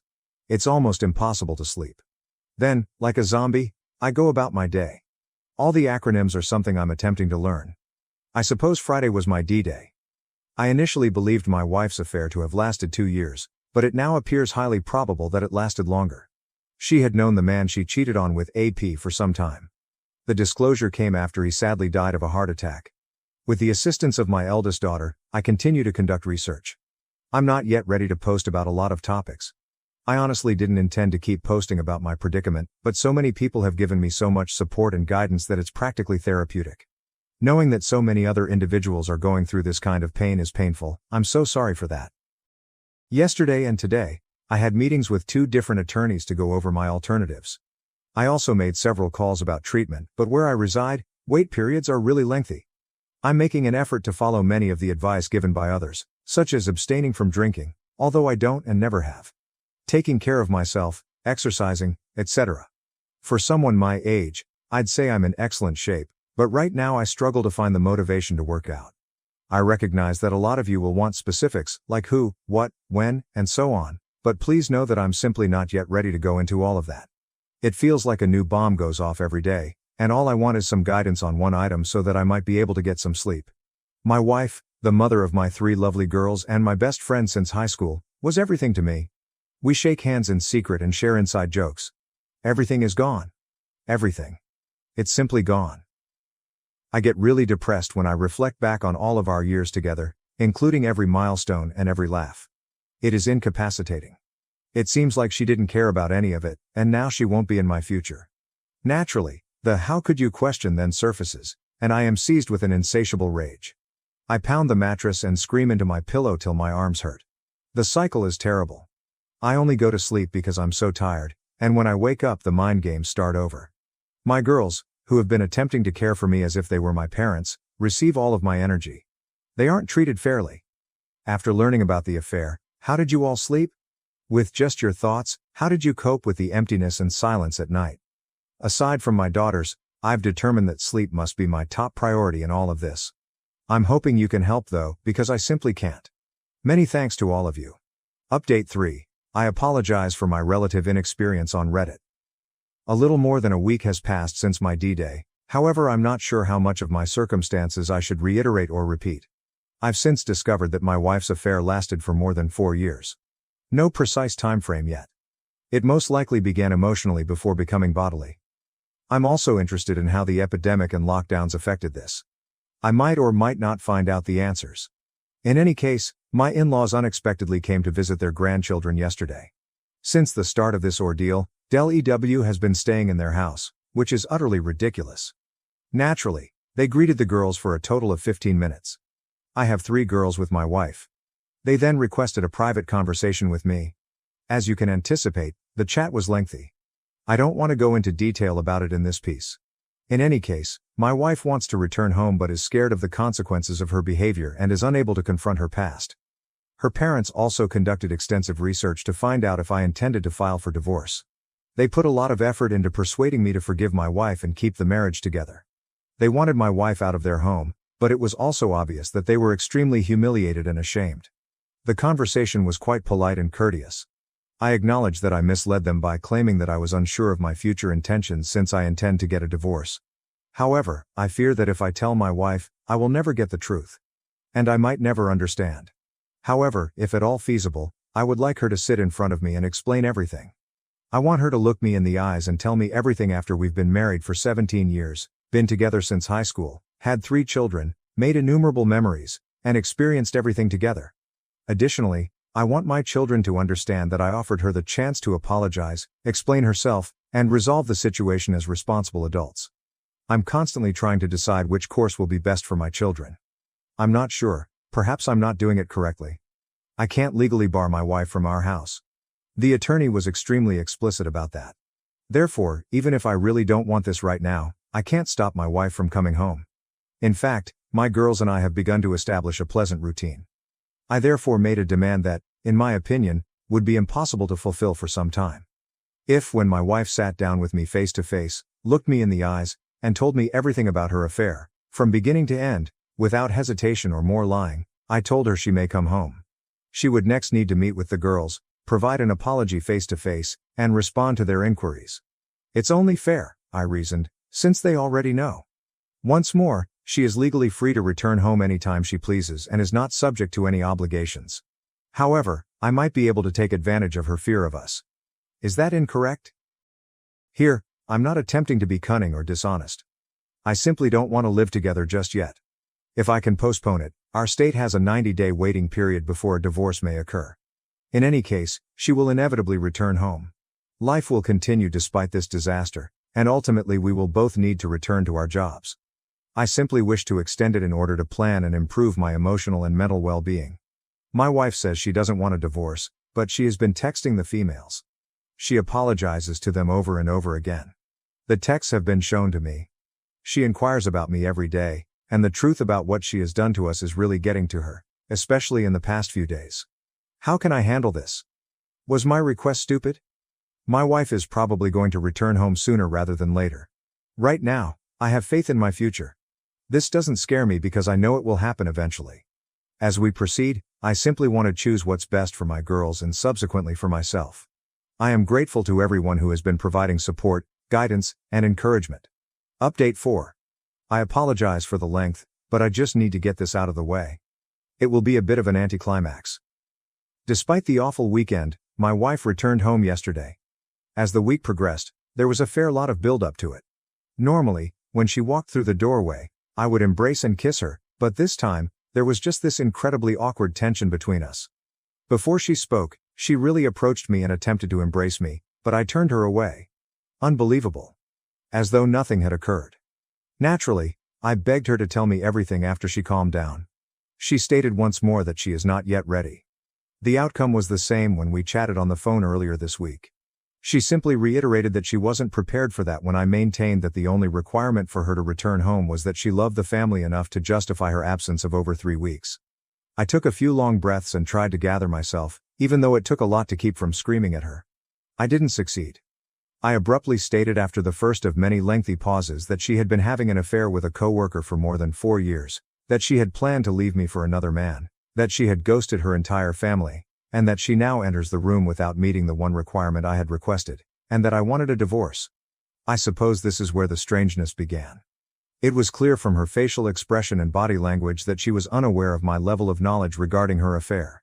She gave me a wide-eyed look before simply standing in the kitchen and gazing at the floor. She remained silent and stern. This is not what I was anticipating at all. Perhaps an emotional outburst, a tearful confession, or even her cursing and screaming at me, accusing me of having the affair. Not this response, but rather a somber, "Okay, let's sit down and talk this out." To be honest, we must have stood in complete quiet for 5 minutes in the kitchen. It was simply the most peculiar thing I had ever encountered. Both she and I were obviously at a loss for words. I had read all of your remarks and suggestions regarding my predicament. I even made notes. I had prepared myself for every eventuality this conversation could bring, with the exception of this one, while I sat in front of a mirror. I ultimately made the decision to document what I knew about her affair at that precise moment. I may have been foolish, but I told her what I knew, albeit with some assumptions about how she met AP, her sister's participation, what transpired during COVID, etc. All she could do was look at the floor. She didn't say anything, so I became more and more irate, but I did everything in my power to avoid becoming profane or raising my voice. At last, I calmed down. Another long uneasy pause followed. Sadness replaced anger when everything became clear. Then I gently questioned her about what I had done to make her leave. Was I ever loved by her? Was he a P worth it too? She remained silent. Didn't move. Remained motionless, nothing at all from her. No sobs, no regrets, no shouting, no justification. She simply stood with her head down, nothing. This was painful. Perhaps this was more painful than D-Day. Not sure whether I would have moved, I just stood there looking at her. Then, of course, things got worse. The whole interaction was being overheard by our girls. I'm just so damned foolish. Over the past few weeks, I've been putting a lot of effort into attending to their needs and putting them first, but after I confronted my wife, I became emotional and stopped caring about where they were. Our oldest daughter, who had a lot of pent-up rage, stormed downstairs and screamed. My wife hurried to the bedroom and locked the door. We are currently at that point.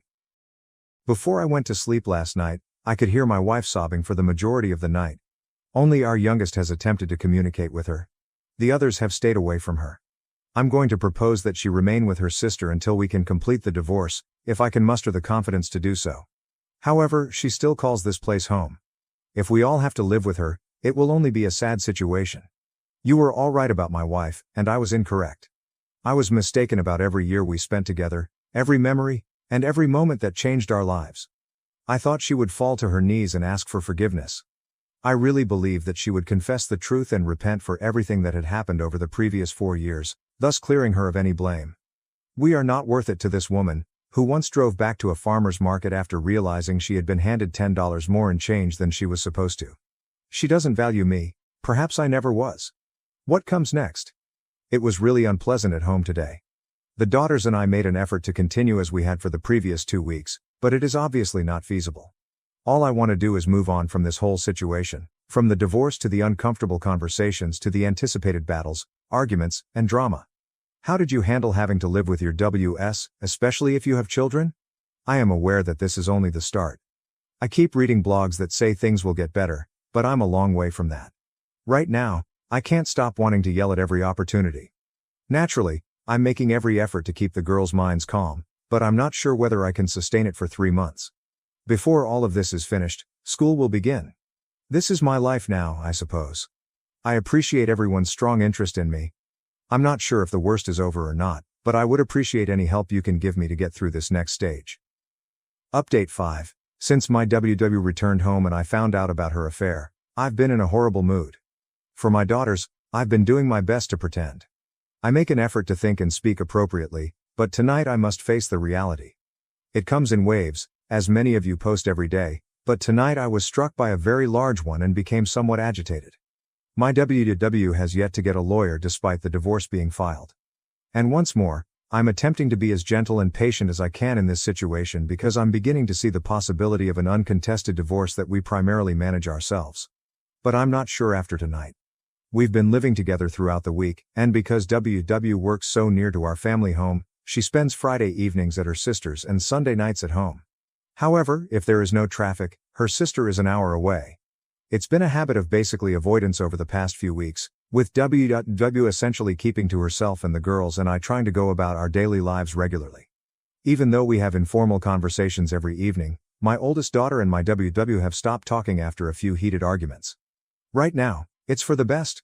I've been following a lot of your advice lately, in addition to what I've read. I put a lot of effort into maintaining my self-control around my wife, and even though it requires all of my strength and willpower, I've been brief and uninterested in our small conversations, although always being courteous and respectful. The past 2 Fridays, up until now, she has arrived home from work, gathered a few things, and left for her sister's for the weekend before I have even returned from work. Not tonight though. When I got home, she was waiting for me in the kitchen. I attempted to ignore her tonight, but she gently took my hand and asked if I was going to treat her this way because she wasn't ready to discuss her affair with me. By the way, since everything went viral about a month ago, this is the first time she has ever spoken about her infidelity. I made an effort. I swear to you, I tried to just walk away and bite my tongue, but I became angry because our daughters weren't home at the time. I then released all of my vices, hurts, aches, anger, and miseries. I let her handle everything. I went on for so long I can't even remember. I completely forgot what time was. I did become a little animated and loud at times, and I did raise my voice.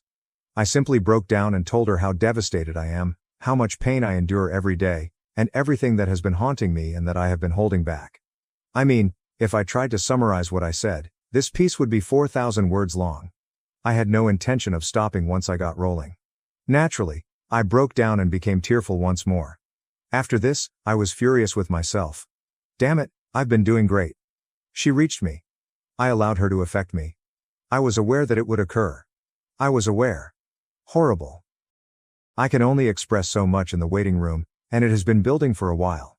Additionally, WW genuinely broke down and became emotional for the first time. She started crying furiously, which surprised me. Unfortunately, seeing that she was experiencing the same pain as I was made me pleased. I wish I didn't care, but it felt good to watch her finally cry since it showed that there was someone with some empathy inside of her. Surprisingly, she apologized several times as I was exploding. She would only mutter, "I'm so sorry," while sobbing in an awful way. Eventually, though, I left the kitchen before she could gather herself enough to say anything more. I begged her to stop bothering me. That's what occurred. She spent some time in the kitchen before heading back to her sister's house. After a half hour, the girls realized something had happened when they got home. Although it's difficult to conceal, I wasn't prepared to discuss anything and don't believe they should be aware of this. Do they? I don't want to stop the two youngest from making development because they have been doing a lot better. I also don't want to add fuel to my oldest's fury by telling her about this. I detest this so much. I detest it. I ought to have remained composed. Should have simply ignored my WW and walked straight by her. Right now, I'm not sure. Looking back, it seems like she was merely attempting to bring up her affair but was unsure of how to do so. Obviously, she didn't go very far because I blew out. I am now genuinely concerned for her. I don't want her to suffer any harm, but I am aware that many of you will be critical of me for this. With almost everyone ignoring her, she has been alone with her thoughts and secluded. Although it's true that she deserves it, she is still a person and the mother of my children. What a blow to me. I'm really disappointed in myself. I apologize for the lengthy tirade. I also yelled at my brother over the phone. I'll try to start over on Monday, man. I'm only a human. I must admit that it felt wonderful to vent to her, but now I'm feeling regret. Is it better to text my wife or to ignore her? I'm a complete wreck. However, I appreciate you listening, providing me with the help I need to get through this, and giving me all of your suggestions. We have all begun treatment, so that's something in the middle of the turmoil. But this is really, really difficult, just really difficult. Update 6. Thank you for your concern. I am aware that many of you have contacted me. The majority of you were right. Things aren't going well, and I haven't had any opportunity to access the internet. I was hoping to take a vacation from the internet, but I've been regressing a lot this week. It has simply been terrible. My wife has been really kind and has been apologizing for her affair, crying, smothering me, and knocking on my door at night to talk. She hasn't really left me alone this week. I've spoken to her when I felt like it, but I've also mostly ignored her. On Wednesday night, I finally lost my temper with her and told her to stop bothering me. Then it occurred last night. After her affair blew up, my soon-to-be ex-wife returned home a little more than a month ago. Now that we've started this awkward cohabitation routine, she came into my room after the daughters had gone to bed and begged to speak with me alone. In contrast to how she had been approaching me all week, I fed her first, but in order to avoid making the same mistake twice in front of the kids, we finally went to the garage and sat in my car. I apologize for the lengthy apology. She filled me in on everything. We spent about 3 hours out there, she said. I'm not sure how much to divulge. I couldn't sleep, so I stayed up all night listening to her cry again. I also shed tears. I would then become so enraged that I would have to force myself not to walk in and yell at her. Then sob, then rage, and so forth. I apologize if I don't reply to anyone for a day or so, but I need to get this off my chest before I try to sleep. Having my WW apologize and ask for another chance all the time hasn't helped. I had to leave for a few hours tonight as well in order to avoid her. Simply put, being around her hurt so much. In any case, her sister introduced her to her AP approximately 5 years prior to COVID, seemingly with no romantic ambitions. However, he was a higher up at the company she presently works for and wanted to work for. She was able to convince him that her affair was not the reason behind her wish to change careers.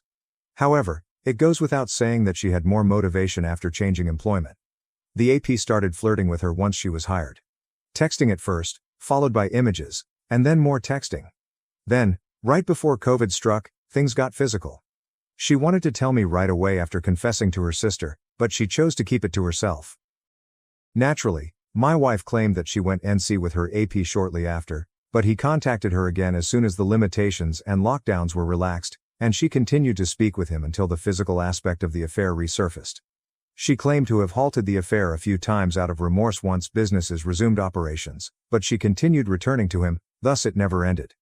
In essence, she provided a great deal of information. She recited the full 5-page packet of handwritten notes detailing her affair history, responding to questions as she went. She made false claims about weekend getaways with the girls, work-related travel, traffic bottlenecks, problems with her parents, shopping excursions, etc. The list was long, as I had expected. She told me so many falsehoods that I simply believed everything she said without question. They were merely a front to be with him though. It only made me feel worse to hear it all. Everyone was right. Her love, however, never truly wavered. She never became aloof during all of this, unlike what I frequently read. Although intimacy did shift, it wasn't enough for me to raise concerns. In any case, she acknowledges that she fell in love with AP and desired a life with him. He promised her luxury items, trips, and everything he could do for her. He was older, divorced, and unmarried. She claimed that the excitement of being with him was too great to resist and began to fantasize about fleeing her duties with the family. She remarked about how the everyday routines of family life bored her. She appeared to be honest, quite emotional, and extremely open. Halfway through, I started crying and lost my temper. As you can think, hearing it all hurt. Naturally, once she finished her confession, she told me how much she loved me and always would, and that she would stop at nothing to try to keep the marriage intact. Many of you anticipated this, yet it all seems so phony to me, as if it had been practiced. Having spent more than half of my life with this woman, I can detect when she is acting shady. I think it doesn't matter if I'm mistaken, but I was more composed than I was the week before. Nevertheless, I became irate and said a few hurtful things, such as making fun of her AP for having several girlfriends, of whom she was only one that he was prepared to discard. She appeared pretty offended about that. When I think about this moment, when she would finally reveal all the one-liners I might say to her or things I could say to hurt her back, a million thoughts cross my mind. I couldn't think of hundreds of answers during the emotional moment the other night, but I knew I would ask. If AP were still alive and she had to choose between me and him, who would she pick? She hesitated and then whispered, "That's not fair." I pressed the subject, and then she eventually stated she'd, of course, select me. In reaction, I said that she was lying again, which was why I was divorcing her. The last thing she said was that she began to cry. We spent some time in the automobile. She continued to cry, but I was exhausted, so I simply informed her that we were divorcing and that we owed it to the kids to be there in their lives, to be good parents, and to get along amicably. In addition, I said that I hoped she was a decent enough person to end our divorce amicably and fairly after all the suffering she had caused me. That would demonstrate her true affection for me. Please realize that I'm not a petty person and that I didn't intentionally mean to hurt her when I told her that I had stolen anything from another website. It just seemed like the right way to wrap things up. However, I truly meant what I said and did. After telling her that I would have loved her forever and leaning over to kiss her on the forehead, I got out of the car and went to bed. That was it. Naturally, I didn't get much sleep the night before, and now I'm having trouble falling asleep tonight. I have no idea what will happen next. One positive, I suppose, is that she no longer has the chance to challenge the divorce. However, I have yet to speak with my attorney. I'm crying once more and reverting to my angry and depressed states.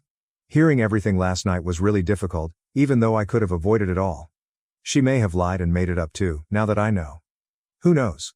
However, it appeared to go well with everything I had assembled during the previous month. For the time being, that's it. It seems like this never ends. I feel strong again after a few good days, and then something else happens. Even though it's only been days, it feels like months have passed. However, I will attempt to get some rest. Imagine that the one lady you have ever loved and kissed, the love of your life, informs you that she cheated on you for more than 4 years because she was bored. Had no relationship problems, no dead bedroom, no falling out of love, no growing apart, nothing of the sort. Merely due to her boredom. I'm not sure if that makes it better or worse. Thank you for reading and for your assistance. It was a rough couple of nights. Horrible. Sister had an affair with my fiancé months before our wedding. Mom knew and said nothing. Now, my sister's pregnant, crying over online hate. I'm a woman in my 30s here. My sister is only a year older than I am. It was painful to learn about this one because our relationship has always been so positive. She could have as easily stabbed me in the heart. In addition, my fiancé and I have been together since high school and have supported one another through good times and bad. In a few months, we were to tie the knot. Why in the world they did this to me is beyond me. Even worse, our mother was aware of it, and my sister reportedly pleaded with her not to speak out of concern that she would become involved. She said nothing to me. My dad, fortunately, couldn't stand it and told me the truth. Never in my life have I been so furious. I chose to harm my sister in another way in addition to evicting my fiancé and discarding some of his belongings in the trash. Why not give my fiancé the same treatment? Easy. My sister and I had always gotten along well until she decided to sabotage our relationship months before my wedding, which I had let her attend as a bridesmaid. That's not something you do to anyone, much less your sister, your blood. Being an avid gardener, my sister created a garden for her dog after he passed away. I went to knock on her door. Naturally, I played nice, and she was unaware that I knew. I proceeded to discuss her actions with my fiancé, and I caused little harm to her garden. To be honest, I only smashed a few flowers. Do I apologize?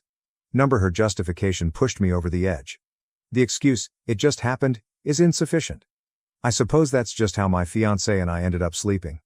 I informed her that I no longer wanted her to communicate with me and that I also did not want her mother to do so. Since I vowed to call the police if he ever came near me again, my fiancé has refused to speak. I feel like I should be crying, but I'm happy that I made my sister cry and yell at me. She understood the significance of marriage to me, and I am now unable to have that experience. Combine that with the fact that my dad, not my pathetic sister or fiancé, had to tell me this. Hell, not even my own mother spoke to me. She seems to let my sister live her life as she pleases. Tia, fuck you. Logan, fuck you. I would be overjoyed if they ever saw this. Edit 1. I'm disappointed that I lost the connection I've always given my all to, as a lot of people keep bringing it up. Naturally, I was eager to get married, but then this information was revealed. I was deeply hurt by it. At first, I didn't want to believe it. I nearly believed my father was deceiving me. It proved to be true later. I swear that now I have trust difficulties. Edit 2. Once again, I want to thank everyone for their suggestions. I feel more comfortable revealing them because of it. I will do my best to provide an update, but I am currently a ball of nerves because I know that when I do, it will go horribly wrong again. It's the least you guys can expect, hey. Last edit, I kind of ruined something really important to her, which is why I say I chose to hurt her.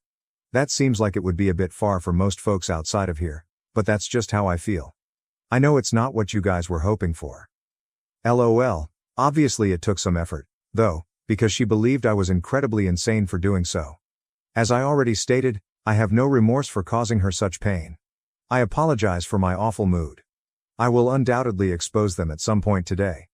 The OP's response in the comments was, expose them to everyone and ruin them. OP.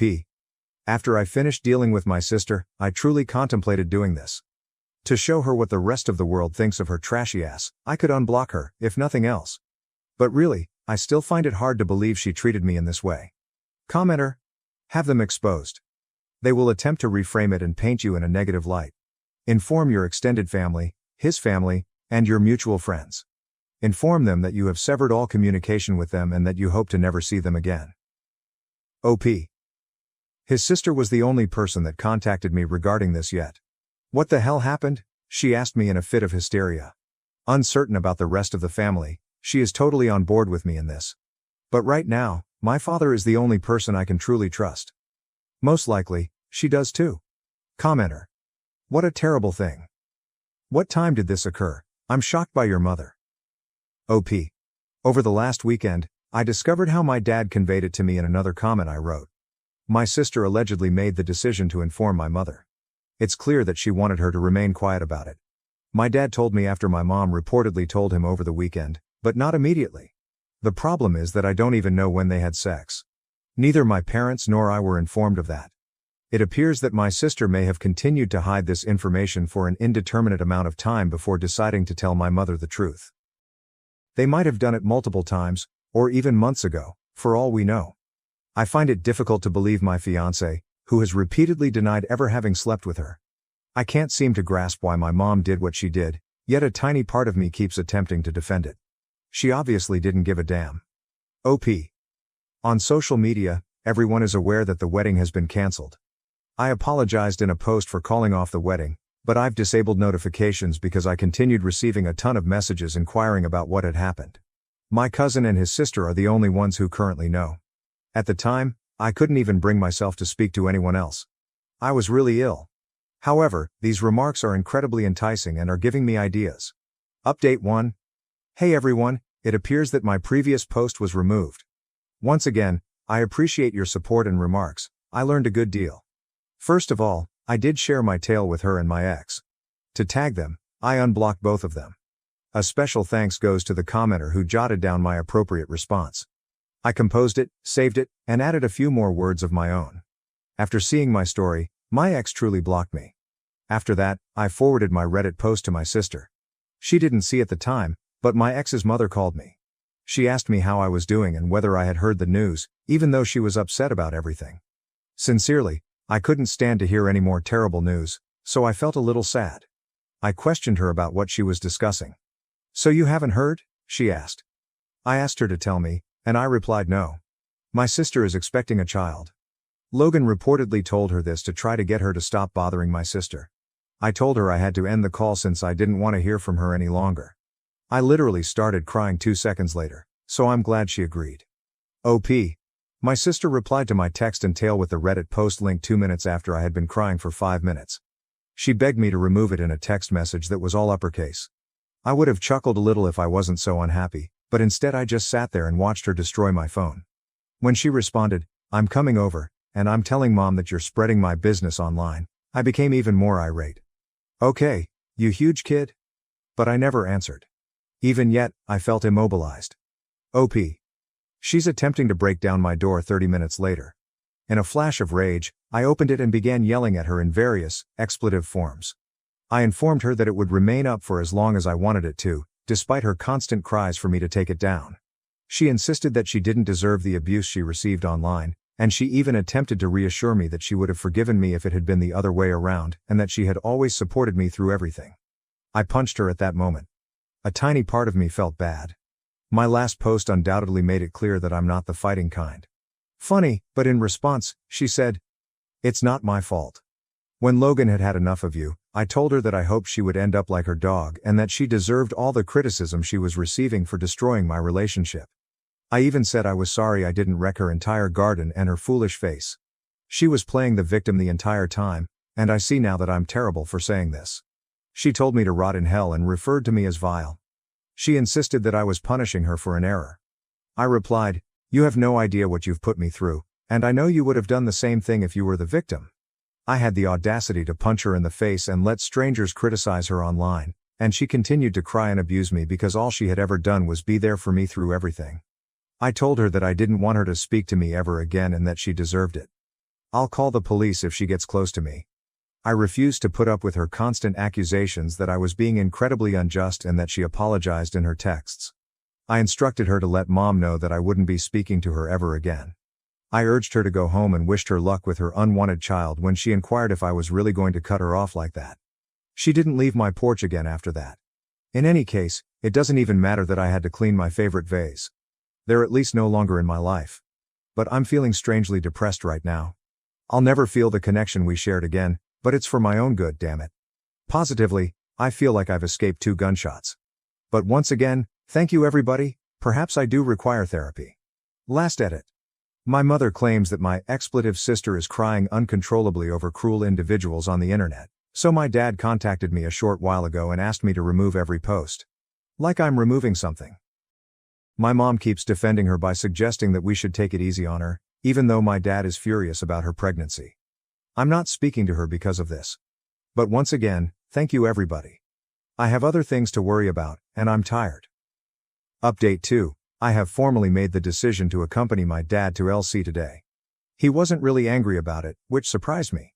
He is still on the Take Down the Post team, though, which is why I decided what to do.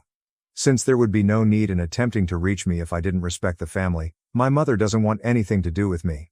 Whoa, that almost seems like what I wanted. I've been getting support from my cousin and the sister of my ex. Since more people are gradually learning about the affair, both in person and online, my sister has apparently suffered meltdown after meltdown. She really got into an online argument with my cousin, and my cousin claims that my sister keeps pleading with her to tell me to remove the posts because she feels guilty and under pressure to do so. My ex's sister was the last person to tell me about him. She informed me that they did talk and that he doesn't feel comfortable leaving my pregnant sister alone, even if he isn't ready for a child. Additionally, he wants me to quit what I'm doing, but anyway, they were meant to be together. Surprisingly, my cousin and my new sister, as I like to refer to my ex's sister now, have helped me feel a little better. Actually, I've had a decent night's sleep.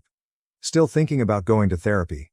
Despite my last interaction with my sister, I will always mourn the bond I had with them, and a very small part of me feels terrible about exposing my sister and ex. However, they deserve it because they have harmed me. It's their problem if they're not handling it well. Once again, thank you everybody.